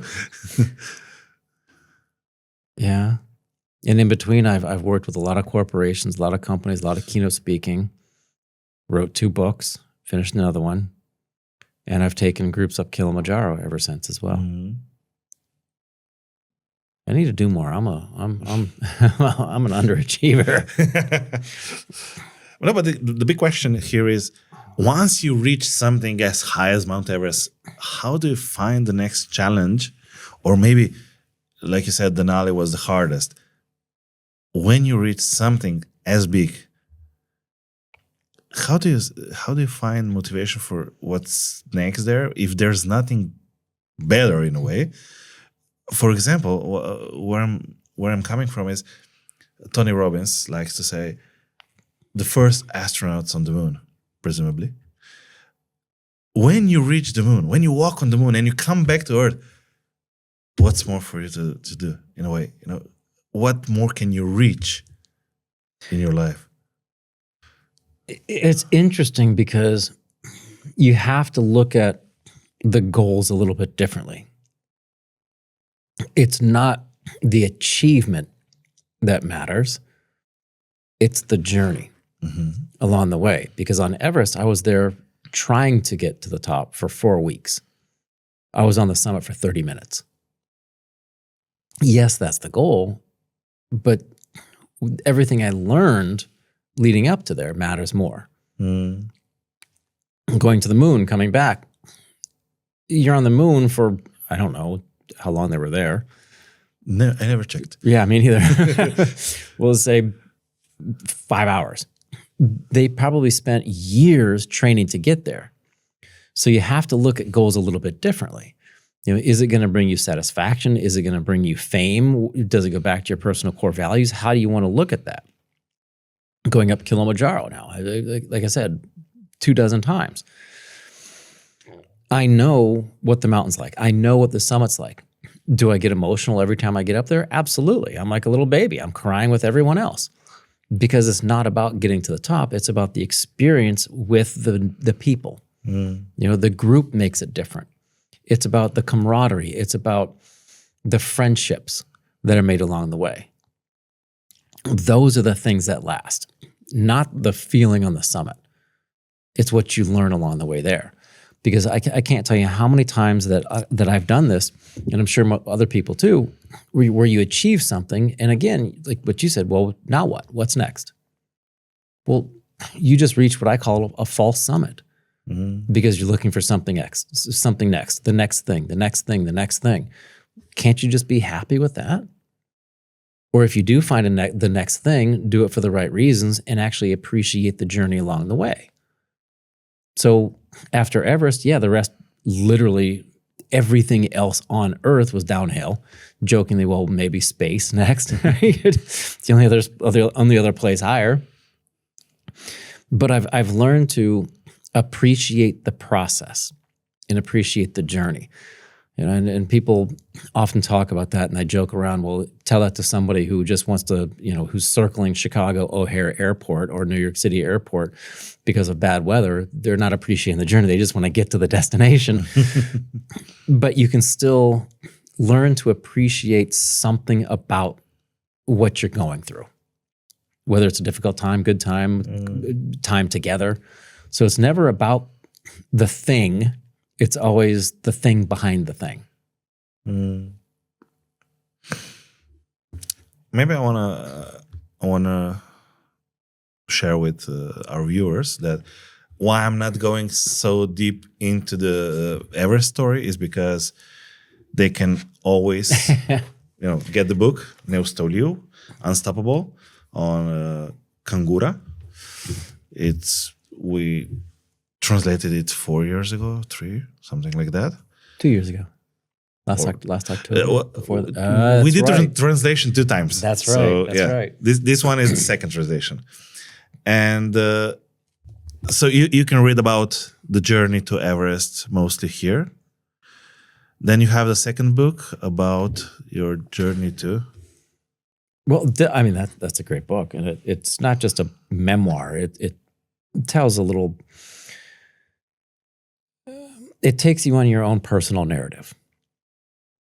The other one, the True Summit Method, that actually, it's not even out yet, but you can... When they will be watching this, it will be out. So yeah, the True Summit Method is a brand new book, and it's unlike anything I've ever seen because it helps people avoid their false summits. And it hit me once why I wanted to write this book. When I completed the Explorer's Grand Slam at the North Pole, there's a film on Amazon. The footage is just beautiful. And I remember the camera panning over and looking at me. Sean, you just completed something no one in history's ever done before. How do you feel? And of course, for the media, social media, the TV and newspaper, everything. Oh, I feel amazing. This is fantastic. I'm so alive. This is just unbelievable. But honestly, I felt hollow. I reached something that no one in history had ever done before, and I still didn't feel fulfilled. I went home. I was depressed for about a month. And this has nothing to do with my wife because I proposed to her at the North Pole. Oh, really? Yeah. Didn't tell you that. Maybe you did, and I forgot, but yeah. No, I didn't know that. Well, it was... That's not in the movie. No, it's not. It's not. But I still have the video. I was on my satellite phone because up there's no cell towers. I was on my satellite phone, and I asked her to marry me. And the connection takes a while, right? So I asked her to marry him, like, thinking, maybe I shouldn't have said that. Hello? But she ended up saying yes. And it's interesting because of her culture. She's Puerto Rican. When I got back to Svalbard, which is the very, very northern island up far, far above the Arctic Circle, had cell service. Like, look, out of respect for your family, out of respect for your culture, don't tell anybody. I didn't think this through. I want to ask your parents for permission. And then she told me, well, when you were arriving at the North Pole, we knew you were going to make it that day. So when you called, I had you on speakerphone and my family was there. And her mom, apparently she was like, and her mom said, say yes, say yes. So I had their permission, I guess. But I went home. I was depressed for about a month. Her name is Julissa. Julissa couldn't figure out why. And I couldn't figure it out either until I realized I had reached a false summit. Looking for success or looking for something out there to give me fulfillment. And then I realized that success and fulfillment sometimes aren't on the same timeline. It's not until hindsight you look back like, oh, that was a lot of fun. And then we can go down like type A fun, type 2 fun. But I started thinking about it, and the first time I had a false summit was when I was placed in remission from the first cancer. Day in, day out, I was terrified to close my eyes at night because I didn't know if I was going to wake up the next day.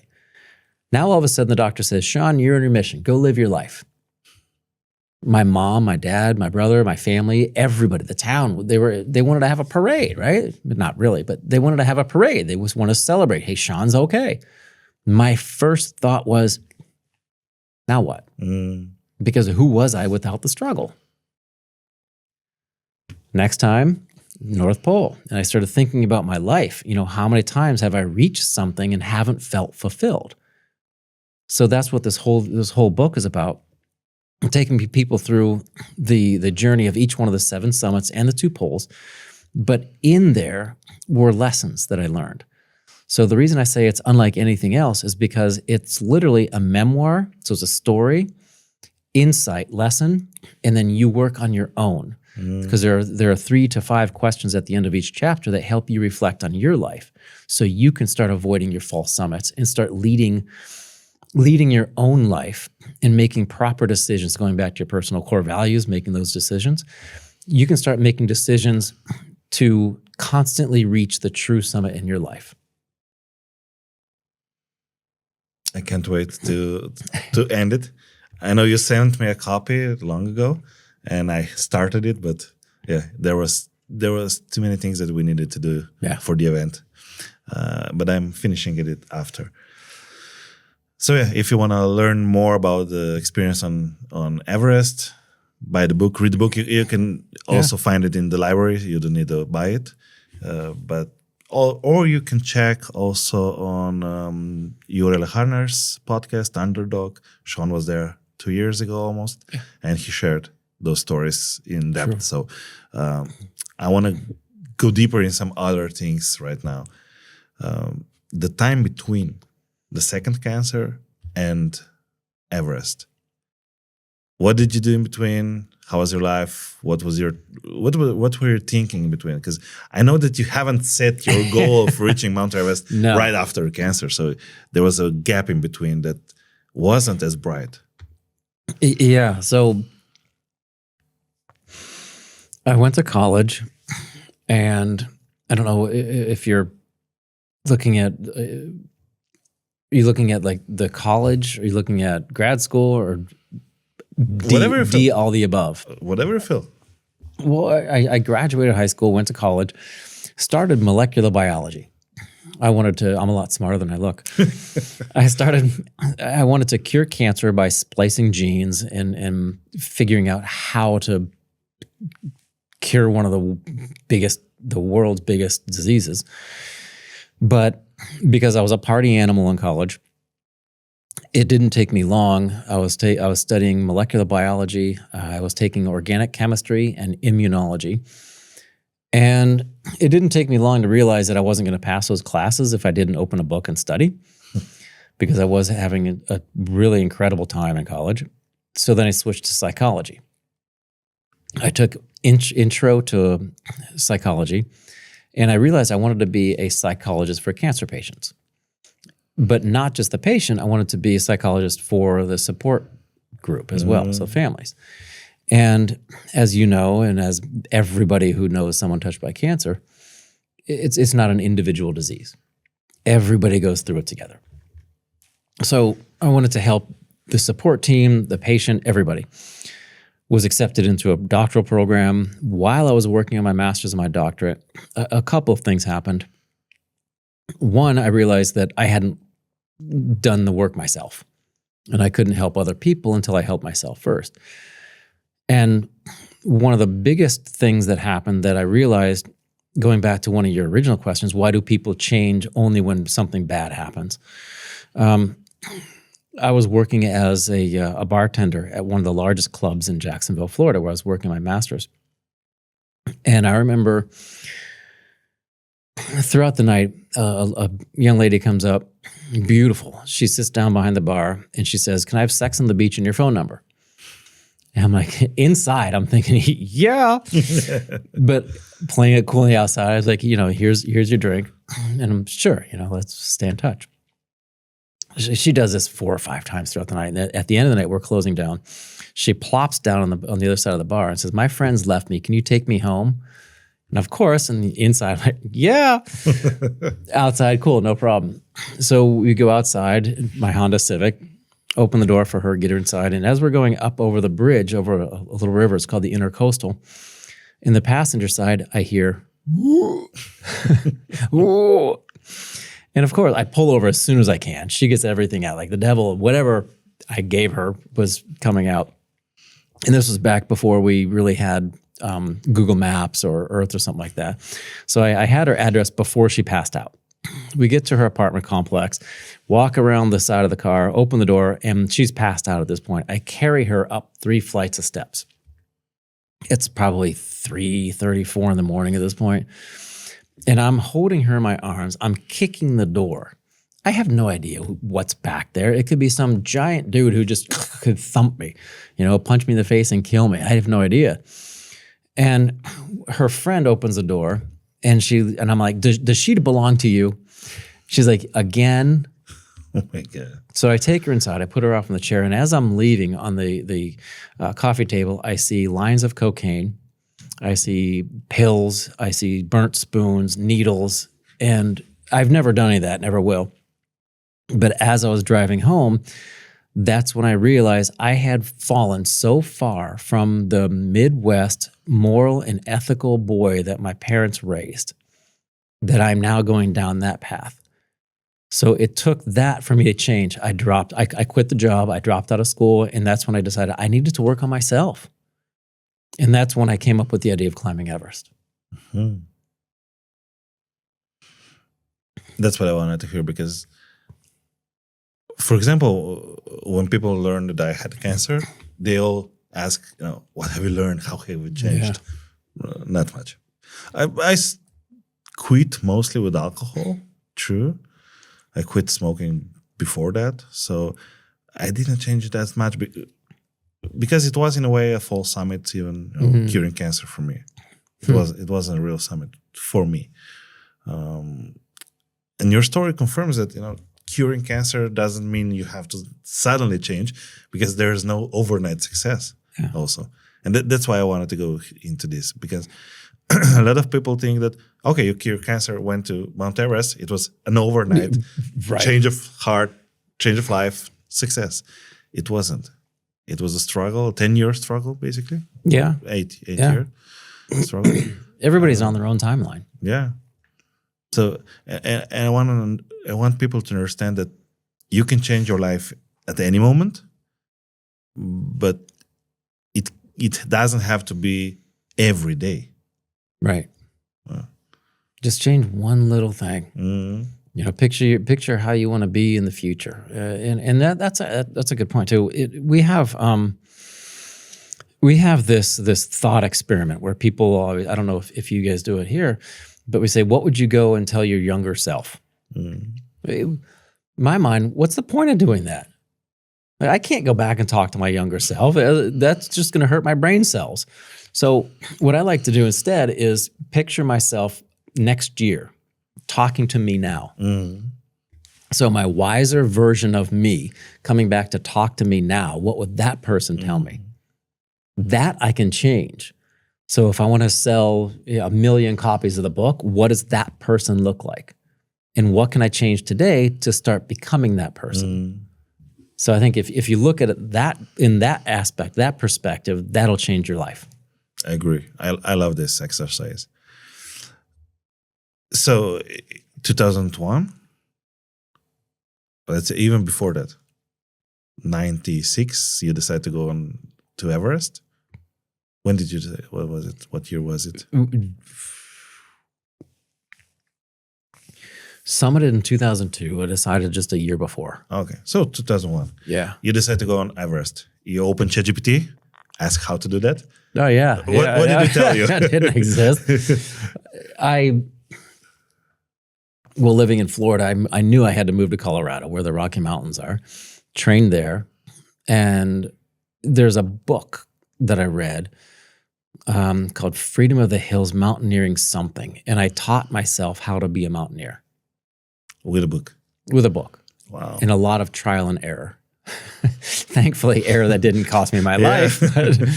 But it was a lot of trial and error. In a book, I learned how to do the knots. I learned how to do the crampons. I learned how to do everything from a book. And I would go out and try it on a small sheet of ice and then get bigger and bigger and bigger, where I eventually learned to trust myself. So ChatGPT didn't want to help back then? Yeah, right. I wish it was ChatGPT. ChatGPT, don't do this. Well, it depends which version of ChatGPT you ask. Is there a lot of climbing to reach Everest? Because I know Kilimanjaro is mostly hiking, right? Right. How's Everest? Getting to base camp is just a hike. I mean, anyone can do that. I've taken a group up to Everest base camp before, like Kilimanjaro. We're doing Machu Picchu in October. And from base camp to the summit, you need crampons. So it's not a technical climb. There are certain sections where if you don't know what you're doing, yes, you could die. But there are also certain sections where you're hiking and you could die, like through the Khumbu Icefall. It's the most dangerous section of the climb. It's a 8-9 kilometer section of downtown New York City where all the buildings are jumbled into one another. You know, all these skyscrapers, like chunks of ice. And it's moving at 4 feet a day. So, you know, it could literally crumble and destroy anything that gets in its way. Hiking and that's technical. Going through from Camp 1 to Camp 2, nothing technical about that, except if there are open crevasses, then you have to be careful.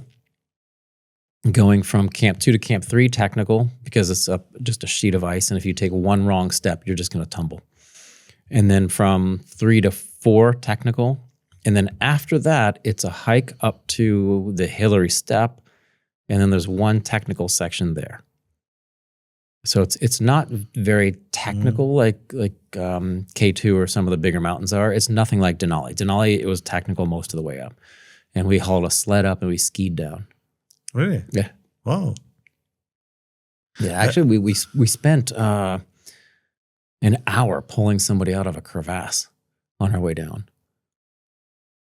Because they fell into a huge crevasse. And I was like, okay, well, we got to pull this guy out. So again, looking at that book, I've done it many times in my head, many times training. I knew how to set up a Z-line, pull them out, go. Nice. You know that the Slovenian was actually, I think, if I remember correctly, the first person to ski down Mount Everest. I think you mentioned that. Yeah, I need to look that up. Yeah. I'm not that I don't believe you. I just want to see it. Yeah. Tomasz Humor? I think. It's been so many years ago. When I was in school, I'm trying to figure out what I think that would be your middle school.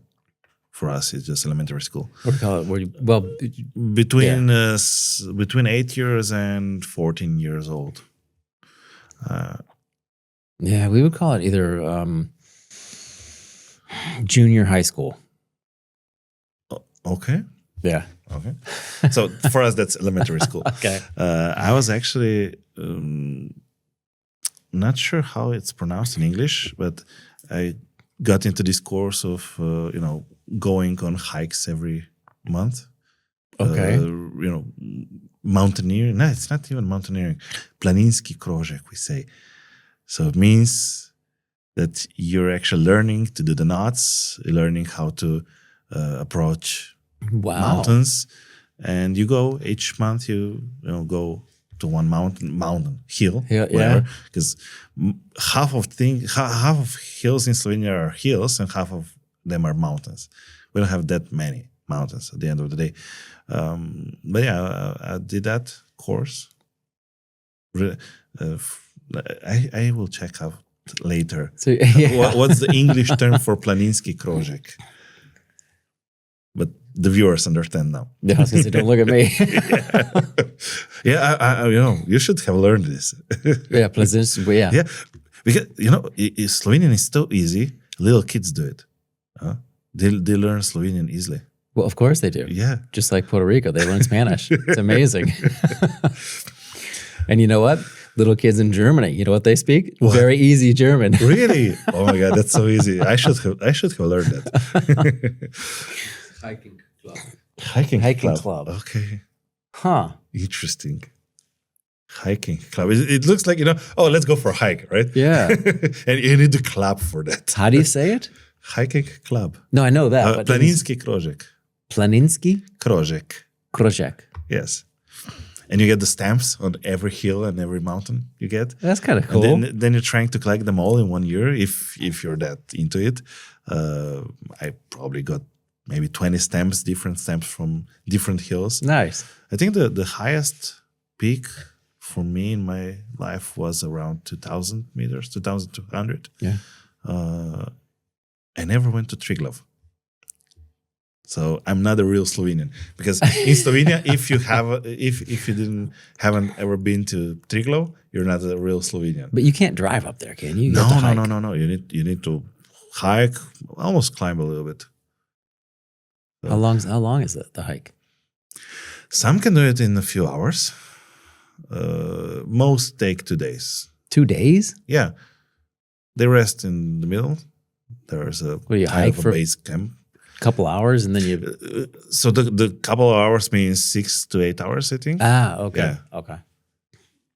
I can see that. Yeah. Yeah. All but right. some stay overnight in a cabin there, Nice. if there's enough space, and then they go to the top the next day. Depends on whether you're going with the kids or not, because pretty much little kids can go there. I think that from age 6, 7, they're already capable of reaching Triglav. You just need to maybe go a little bit slower. Was it 3,000 meters? No, 2,864. Exactly. Okay. Yeah. No, it's just a guess. Like your percentage. Those are real numbers. Yeah. Okay. you checked on how to reach Everest. What was next? Because you said it's expensive to go to Everest. Trying to get sponsorship. Yeah. Every company I approached, like, no. Did you add them on LinkedIn in 21? How did you approach them? I just looked up the numbers on online, the contact information from their websites. Did they have websites back then? Yeah. Well, when I was doing this, my office was a payphone bank. Remember payphones? And the library computers. So I would reach out to a company, say the North Face or Marmot, hey, I'm a 2-time cancer survivor with 1 lung who's going to go climb Everest next year. I'm like, hello. Well, okay, great. How can we, what's your number? Can we call you back? A payphone bank, like 888 whatever. No, that's not going to work. So eventually what happened was I couldn't get anyone to say yes. I approached all the outdoor companies. No. And then I started looking at things a little differently. Like, okay, who makes the stuff for the outdoor companies? Like the fabric, Gore-Tex, for example. I approached them, because Gore-Tex is up here and they give their fabric and their material to the other companies. I got them as a sponsor and they asked me, who do you want? Like, that's fantastic. So they introduced me to someone else who introduced me to someone else. And then that got taken care of. And then I was part of the first Johnny Walker Keep Walking campaign. My brother and I were going to go do a pitch in New York City, and then 9/11 happened. So September 11th, we were there. We had the planes, the buildings, all that collapsed. And then we flew back home, and then about a couple months later, they sent a check to help out with everything. And like, hey, thanks for your time, blah, blah, blah. You're sorry about what happened, but we still want to support you. So they supported. But the biggest contribution was when I was born, my mom and dad invested in some stocks and bonds, and they were reinvesting shares. So as I continued throughout my life, up to 26, 27 years old, there was a big chunk of money there. I took that out and paid for the trip. So if I was coming home to no savings, basically no home. I sold everything to follow a dream.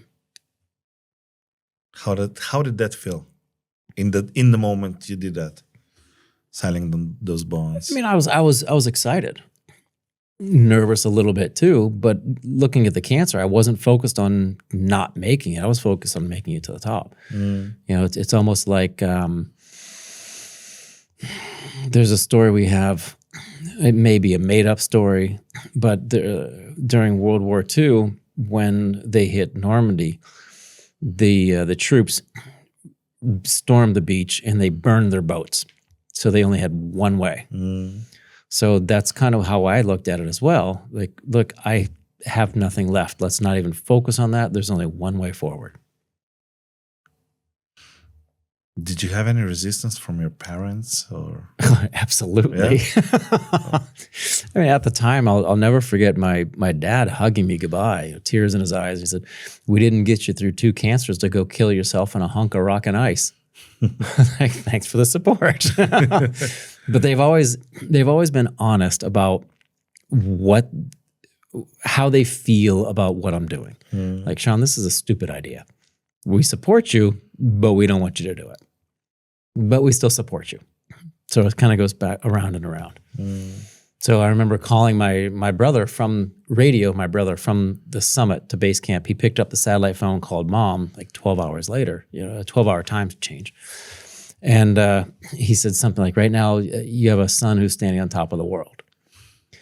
And she's sleeping, but she was waiting for the phone call. And everyone's celebrating. Everyone's in tears. And then she said, okay, well, call me when he gets back down safely. How many days did they need to come down? We went from the summit to Camp 4, slept there. Went from Camp 4 to Camp 3, cleaned up Camp 3, Camp 3 to Camp 2, cleaned up Camp 2, Camp 2 to Camp 1, cleaned up Camp 1, and then back to base camp in a day. Wow. Most people go to Camp 3, sleep there, Camp 2. We just went all the way down.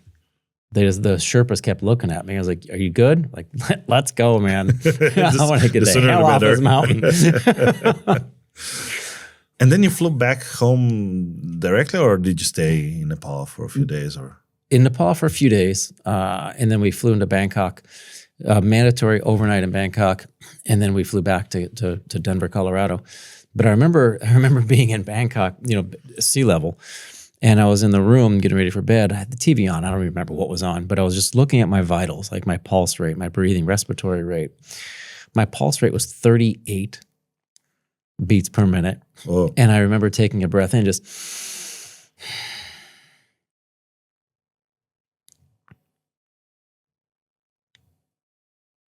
because I didn't have to breathe. My body was used to 8,000 meters. I had so much extra red blood cells in my body, I didn't have to breathe that often, like maybe 2 or 3 breaths a minute. Wow. It was incredible. You had oxygen back then? I did. Yeah. Do you actually need the oxygen to reach the peak, or is it possible to reach it without? It's possible to reach without it. Very, very few percent of the people who actually make, I don't know the number, very few percent of the people who actually make it to the summit attempt it without oxygen. Mm-hmm. The majority go with oxygen. Okay. I mean, for example, sorry to cut you off. If you look at the altitude of Everest, it is where pressurized jumbo jets, passenger jumbo jets, level off and fly. Did you see any? I did not know, but I do. If anyone is watching this who's a flat earth theorist, I'm sorry, the world is round. I was up there, I could actually see the horizon was curved. Nice. The question I wanted to ask. Sorry to cut you off. No. Oh yeah, about your next endeavor. So your next goal right now is to attempt Everest. I would without love oxygen. I would love to go back and attempt it again without oxygen. What do you need in order to achieve that? Lots of money and lots of time to train. What's lots? That's a great question. I haven't really put a budget together in depth, but my first pass at the budget, looking at all the extractions, if I need emergency extraction, helicopters, this, that, the other thing, $150,000, $200,000. So that obviously I'm not paying for it myself. I'm going to be reaching out to sponsors to help with that. But at the same time, it could turn into one of the most impactful Netflix, Amazon, Hulu series ever. I was approached by a number of people in Hollywood, and I remember talking to one of them. He's like, "Oh, your story has everything. It has drama, it has this, you got married, blah, blah, blah. But, there's something missing." He's like, "Oh, I'm sorry I didn't die." Maybe try doing that and then come back. We're going to make the movie. God. Did cancer ever came back? Did it? No, never. Nope. I had a scare on my back from the sun, but actually my wife thinks it's from the sun. I think it was from leftover radiation, and they cut something out of my back, maybe about this big, but that's it. Okay. Yeah. In fact, I remember what it even was. Do you ever feel fear nowadays?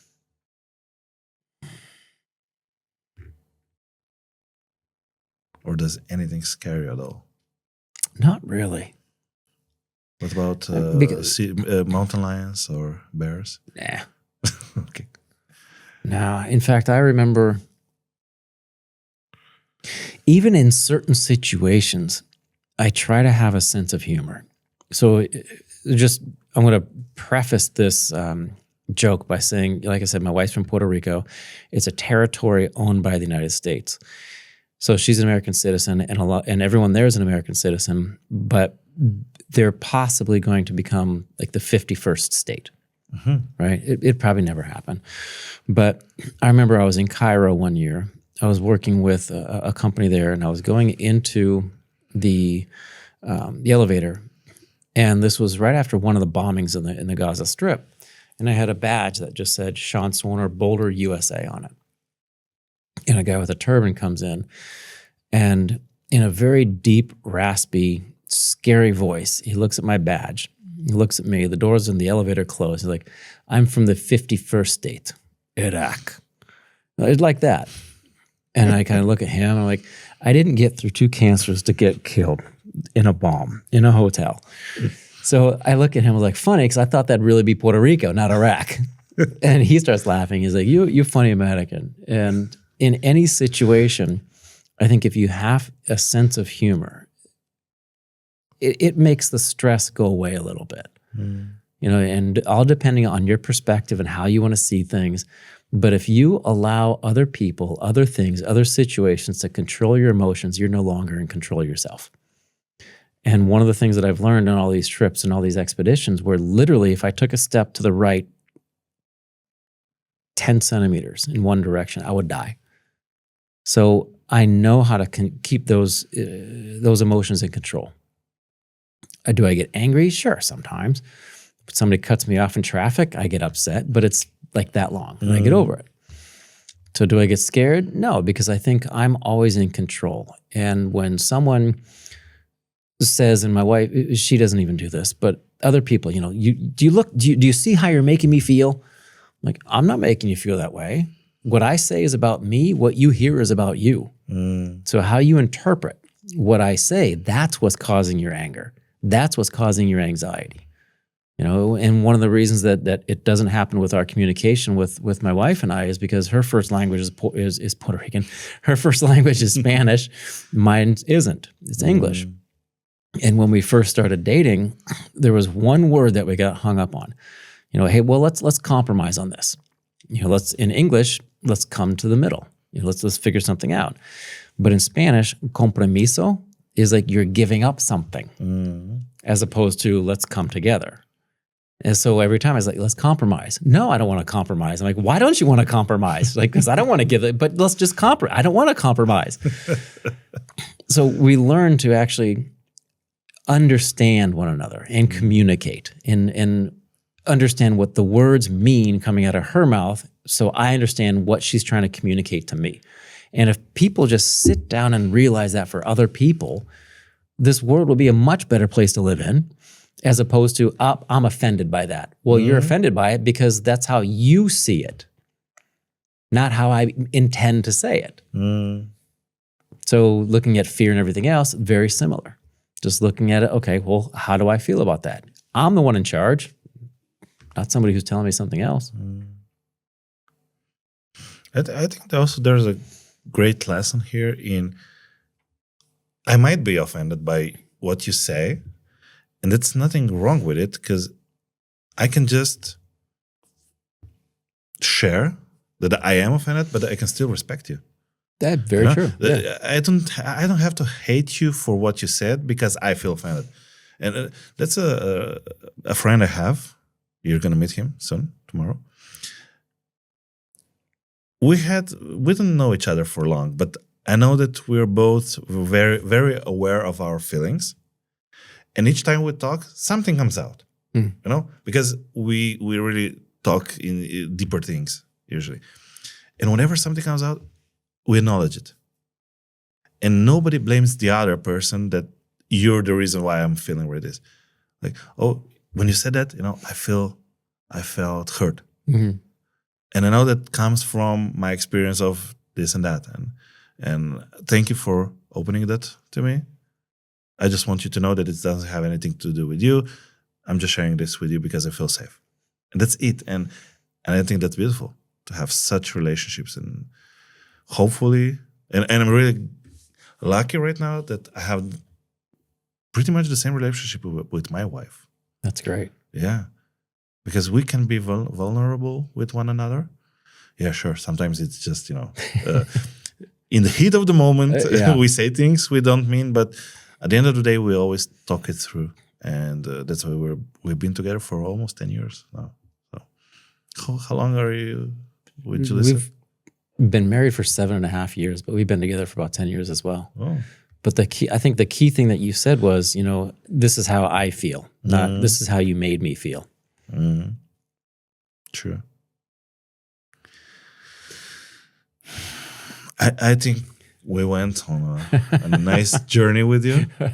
Is there something that you feel like you want to still share, say that it never came to life? Anything. You may also say nothing. Let me think on this for a little bit. I don't think so. I think we covered, so many different things. Okay.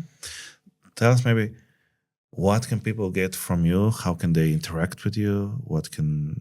Do you have any courses, any challenges, can they join you for Kilimanjaro? Tell us a little bit about what you can offer to people. Yeah, sure. They can learn everything on SeanSwarner.com, my first last name.com. Kilimanjaro, Everest Base Camp. There are those fun things, but the interesting part about Kilimanjaro, Everest Base Camp, and now Machu Picchu is I'm not an expedition team. I'm not an expedition company. I do these trips with small intentional groups because, for example, Kilimanjaro, the average success rate is 48%. My groups are at 99%. And it's not made up. It's not a made up number. No, 48% is the average. Less than 50%. We're double that. And it's because of a number of different reasons. I lead from behind. I encourage people to go out, explore. I want to make sure they don't fall off the mountain. I'll bump them back up. But I've also been adopted into one of the local tribes, and people are treated like family. And it's not an expedition. It's more of an inspedition. So it's an inward journey through an outward adventure. And if people are interested in doing something like that, then great. I would love to be the leader of the group. They always come together organically. I've never advertised for Kilimanjaro. It's just people have always approached me, and it's just come naturally. And it's also not, I don't make money off the trip, to be honest with you. I go because I want to support the locals, because I know they need the money more than we do. And I always ask people who go over, any clothes that you're going to donate, bring with you. Any old shoes you're gonna give away, bring with you. Give to the locals. They'll appreciate it. So we always take care of them. And then the people who go with me, their lives are forever changed because of a moment on the top, but also what they learn about themselves on the way up. One of the questions I always ask people before we even begin, so at the briefing, the day before we leave, I ask them, I want to know, and I want you to think about this. When you get to the summit, what part of you that's no longer serving you right now, what do you plan on leaving up there? Because you're not going to go back and get it. Most people say things like fear. I'm going to leave fear up there. I'm going to leave my old self, whatever it might be. So Kilimanjaro, those trips are just absolutely life-changing. They're transformational travel trips, I call them. I do a lot of keynote speaking. I work with corporations around the world, from Unilever to IBM to Google. I've worked with the government before. I've had an award with Archbishop, rest in peace, Archbishop Desmond Tutu. I've known him. I've shared stages with presidents of countries. I've shared stages with Richard Branson. People from all over the world, all those names that you recognize, I probably know them as well. But I've just flown under the radar because it's all just been organic. And I'm not doing it for the fame. I'm not doing it for being a celebrity. I'm doing it because I want to empower people and change lives. I don't want to have a system where I become an inspiration. I call it an inspirational drug dealer, where people go to my event, they get amped up with their excitement, their adrenaline, and then they go home and then they get depressed and then they have to come back to another one. Great business model, makes certain people billions of dollars. I want to change lives. I want to make the world a better place. Thank you for doing that. You still have the flags that you're bringing with you to Kilimanjaro? Every year. Yeah. What can people get from that? So they can share names of anyone people? Touched by cancer, yeah. How did they do that? Right also on your website? Yeah, we don't have that on the website yet. I just put together a form, but by the time this comes out, they probably will have a website. They can go to the website and add a name. You just go there, click, and you add a name, and then you can also nominate someone to go next year because every year my cancer charity pays for a survivor's trip, all costs covered. But then it's the responsibility of that survivor to raise funds for next year's survivor, paying it forward. Nice. Anyone can go, but we just require that the cancer survivor, and we've taken 3 one year, we just require they raise enough money to pay it forward to someone else. Nice. Okay, I will say just thank you. Thank you for being a part of my life too. It was a how to say, from the moment I met you, I still remember on the Zoom call, it was my dream to bring you to Slovenia to make this event happen. Now, when you're listening to this, it's all over. It's past us. And I hope we did a great job, an amazing job. It will be a good job, an amazing job. Yeah. The dream is to inspire people, to motivate and empower them with the stories that we're going to share there. And maybe this will open up an opportunity to bring you back in the future, because I truly believe, I know that a lot of people say, I don't need motivation, I need systems, I need structure, I need, whatever, tools to reach my goals. And that is true. Motivation doesn't get you anywhere without the right tools. But what I feel and what I think about, especially in Slovenia, because I know Slovenian people mostly, we have all the knowledge in the world already. I know so many people who have not enough knowledge, more than enough knowledge, but they lack integrity and motivation and believe that they are able to do that. And I know from my experience, once I started implementing what I know, I reached more goals than before when I was trying to learn a new thing every day. And that's why I think that now is the right time for such events that give us power to actually use the tools we already have, because there's enough tools around us. And even if we don't know something, we can learn it the next day. But if we don't have the power to use it, it doesn't matter. We won't reach any goals anymore. I like that. So that's why I'm doing this event in such a way. It's a bit different from what I've seen in Slovenia so far. And probably the last kind of this kind of event was probably 10 years ago in Slovenia. So thank you for being here. Thank you for allowing me to bring you here and to help me bring you here, because I know you did a lot to be here. I can't even mention how many things. Maybe it's not the right time right now, but maybe somewhere in the future we can share how all this happened, how we tried it 2 times before. Oh, man, it didn't happen. Maybe I'm going to write a book about it. Right. We will see. Because even today, one day prior to the event, something happened that I will share with you later on that I couldn't anticipate. And it's gonna change the event because this happened. Really? Yeah. I'm not saying for the better or worse. It's just gonna change something. Wow. Yeah. So again, thank you for sharing with me and with us your story, and for being a part of my life. Oh, thank you. I really appreciate everything that you've done for not just myself, but for everybody out there too. So for everybody out there, I'm going to say thank you. Thank you.